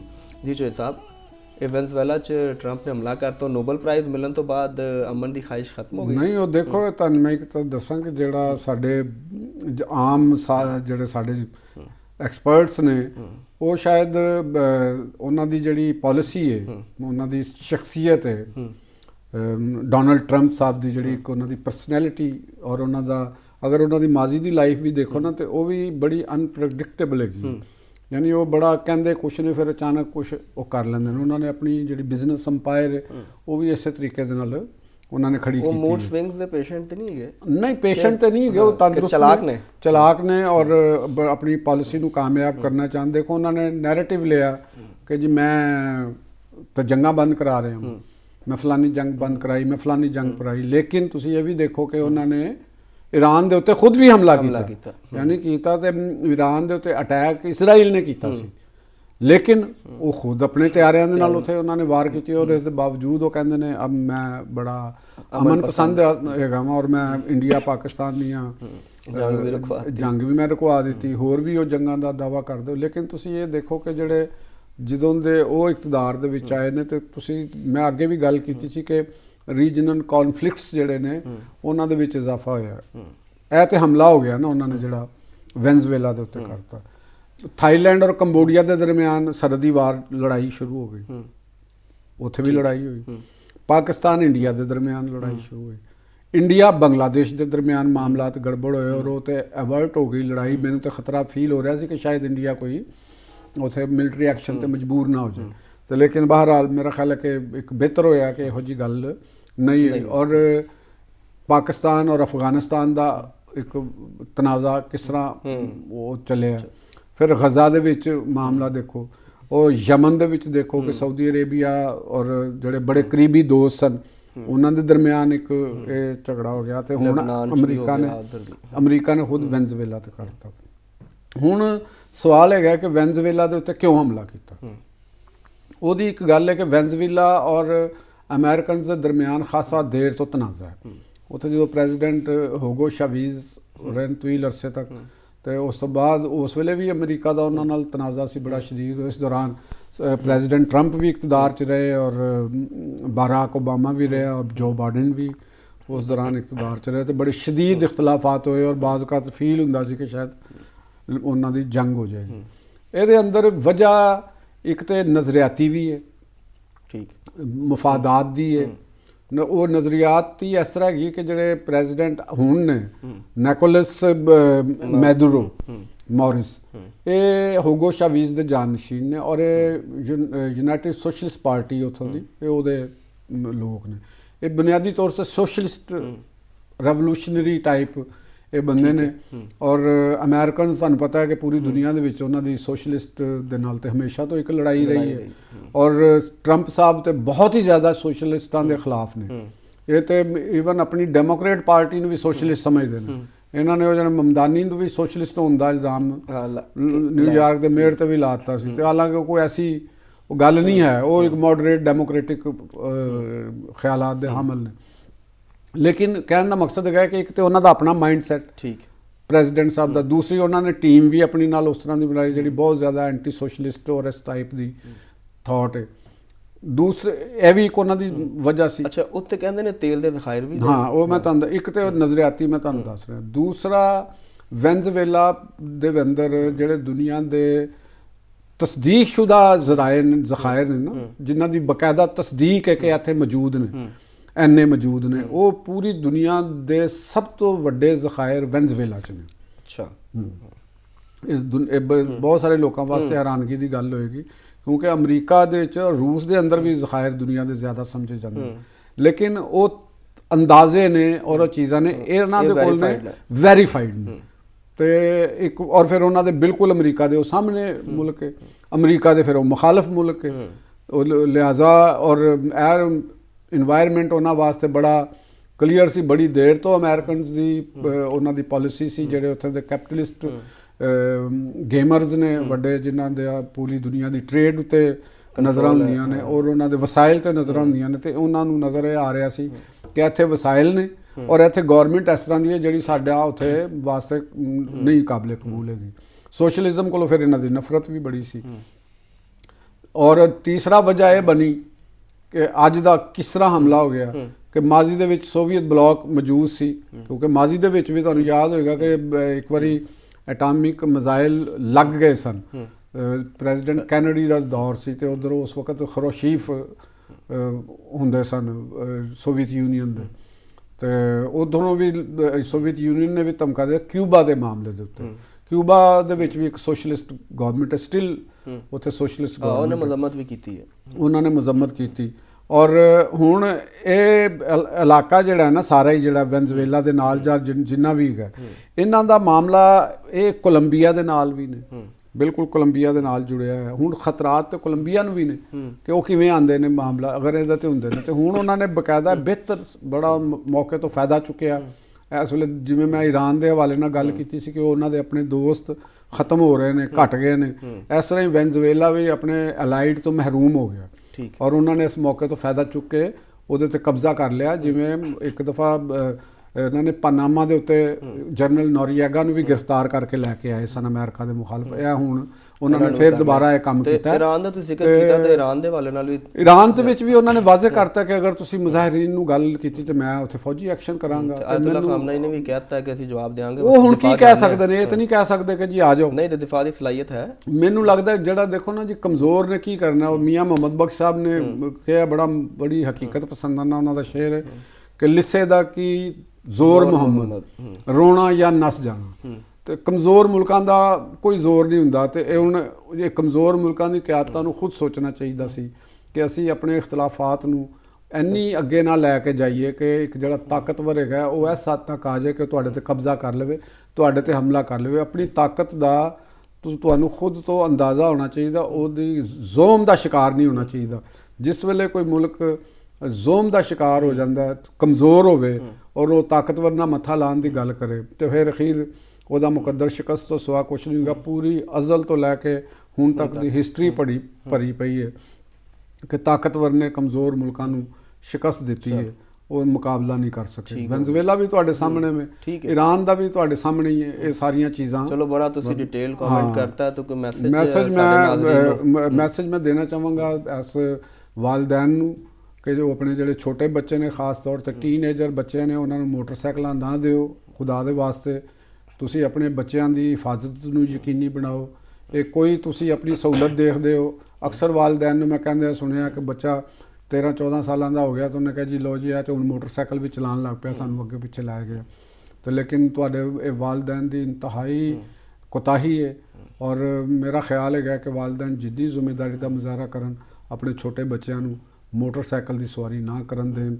ਔਰ ਹਕੂਮਤ ਨੂੰ ਵੀ ਇਸ ਅਮਲ ਨੂੰ ਯਕੀਨੀ ਬਣਾਉਣਾ ਚਾਹੀਦਾ ਕਿ ਵੀ ਛੋਟੇ ਬੱਚੇ ਕੋਈ ਐਸੀ ਕਾਨੂੰਨ ਸਾਜ਼ੀ ਵੀ ਬਕਾਇਦਾ ਕਰ ਦੇਣ, ਕਿਉਂਕਿ ਵਾਲਿदैन ਨੂੰ ਜਦ ਤੱਕ ਨਹੀਂ ਰੋਕਿਆ ਜਾਏਗਾ, ਉਹਨਾਂ ਨੂੰ ਨਹੀਂ ਟ੍ਰੇਨ ਕੀਤਾ ਜਾਏਗਾ, ਨਹੀਂ ਸਮਝਾਇਆ ਜਾਏਗਾ, ਉਹਨਾਂ ਦੀ ਤਰਬੀਅਤ ਨਹੀਂ ਕੀਤੀ ਜਾਏਗੀ, ਉਹ ਇਸ ਤਰ੍ਹਾਂ ਦੇ ਕਰਦੇ ਰਹਿਣਗੇ। ਤੇ ਇਹ ਮੇਰਾ ਪੈਗਾਮ ਹੈ ਕਿ ਆਪਣੇ ਬੱਚਿਆਂ ਦੀ ਹਿਫਾਜ਼ਤ ਕਰੋ। ਬੱਚੇ ਜਿਹੜੇ ਨੇ ਇਹ ਅਨਮੋਲ ਤੋਹਫਾ ਹੈ, ਇਹ ਤੁਹਾਡਾ ਮੁਸਤਕਬਲ ਹੈ। ਆਪਣੇ ਮੁਸਤਕਬਲ ਨੂੰ ਇੱਕ ਛੋਟੀ ਜਿਹੀ ਗਲਤੀ ਵਾਸਤੇ ਉਹਨੂੰ ਦਾਅ ਤੇ ਨਾ ਲਾਓ। ਨਹੀਂ, ਇਹ ਬਿਹਤਰੀਨ ਤੁਸੀਂ ਮੈਸੇਜ ਦਿੱਤਾ। ਹੁਣ ਤੇ ਕੀਤਾ ਗਵਰਨਮੈਂਟ ਨੇ ਕਿ ਉਹ ਅੱਛੀ ਗੱਲ ਹੈ, ਕਰਨਾ ਚਾਹੀਦਾ ਹੈ, ਵਾਲਿਦਾਂ ਨੂੰ ਸਜ਼ਾਵਾਂ ਵੀ ਦੇਣੀਆਂ ਚਾਹੀਦੀਆਂ। ਹਾਂ, ਵਾਰਨਿੰਗ ਪਹਿਲੇ ਦੇ ਰਹੇ ਨੇ, ਫਿਰ ਉਹਨਾਂ ਦਾ ਪਰਚੇ ਉਹਨਾਂ ਤੇ ਵੀ ਹੋਣਗੇ। ਹਾਂ ਬਿਲਕੁਲ। ਹਾਂਜੀ, ਲੋ ਜੀ ਸਾਹਿਬ, ਤੁਹਾਡੇ ਕੋਲ ਚਾਹਨੇ ਇਜਾਜ਼ਤ ਤੇ ਆਪਣੇ ਨਾਜ਼ਰੀਨ ਕੋਲ ਵੀ। ਤੁਸੀਂ ਨਾਜ਼ਰੀਨ, ਪ੍ਰੋਗਰਾਮ ਦਾ ਵਕਤ ਹੋ ਗਿਆ ਖਤਮ। ਹੁਣ ਹਾਜ਼ਰ ਹੋਵਾਂਗੇ ਅਗਲੇ ਜੁਮੇਰਾਤ ਤੇ ਕਰਾਂਗੇ ਗੂੜੀ ਗੱਲ ਲਤੀਫ ਚੌਧਰੀ ਦੇ ਨਾਲ।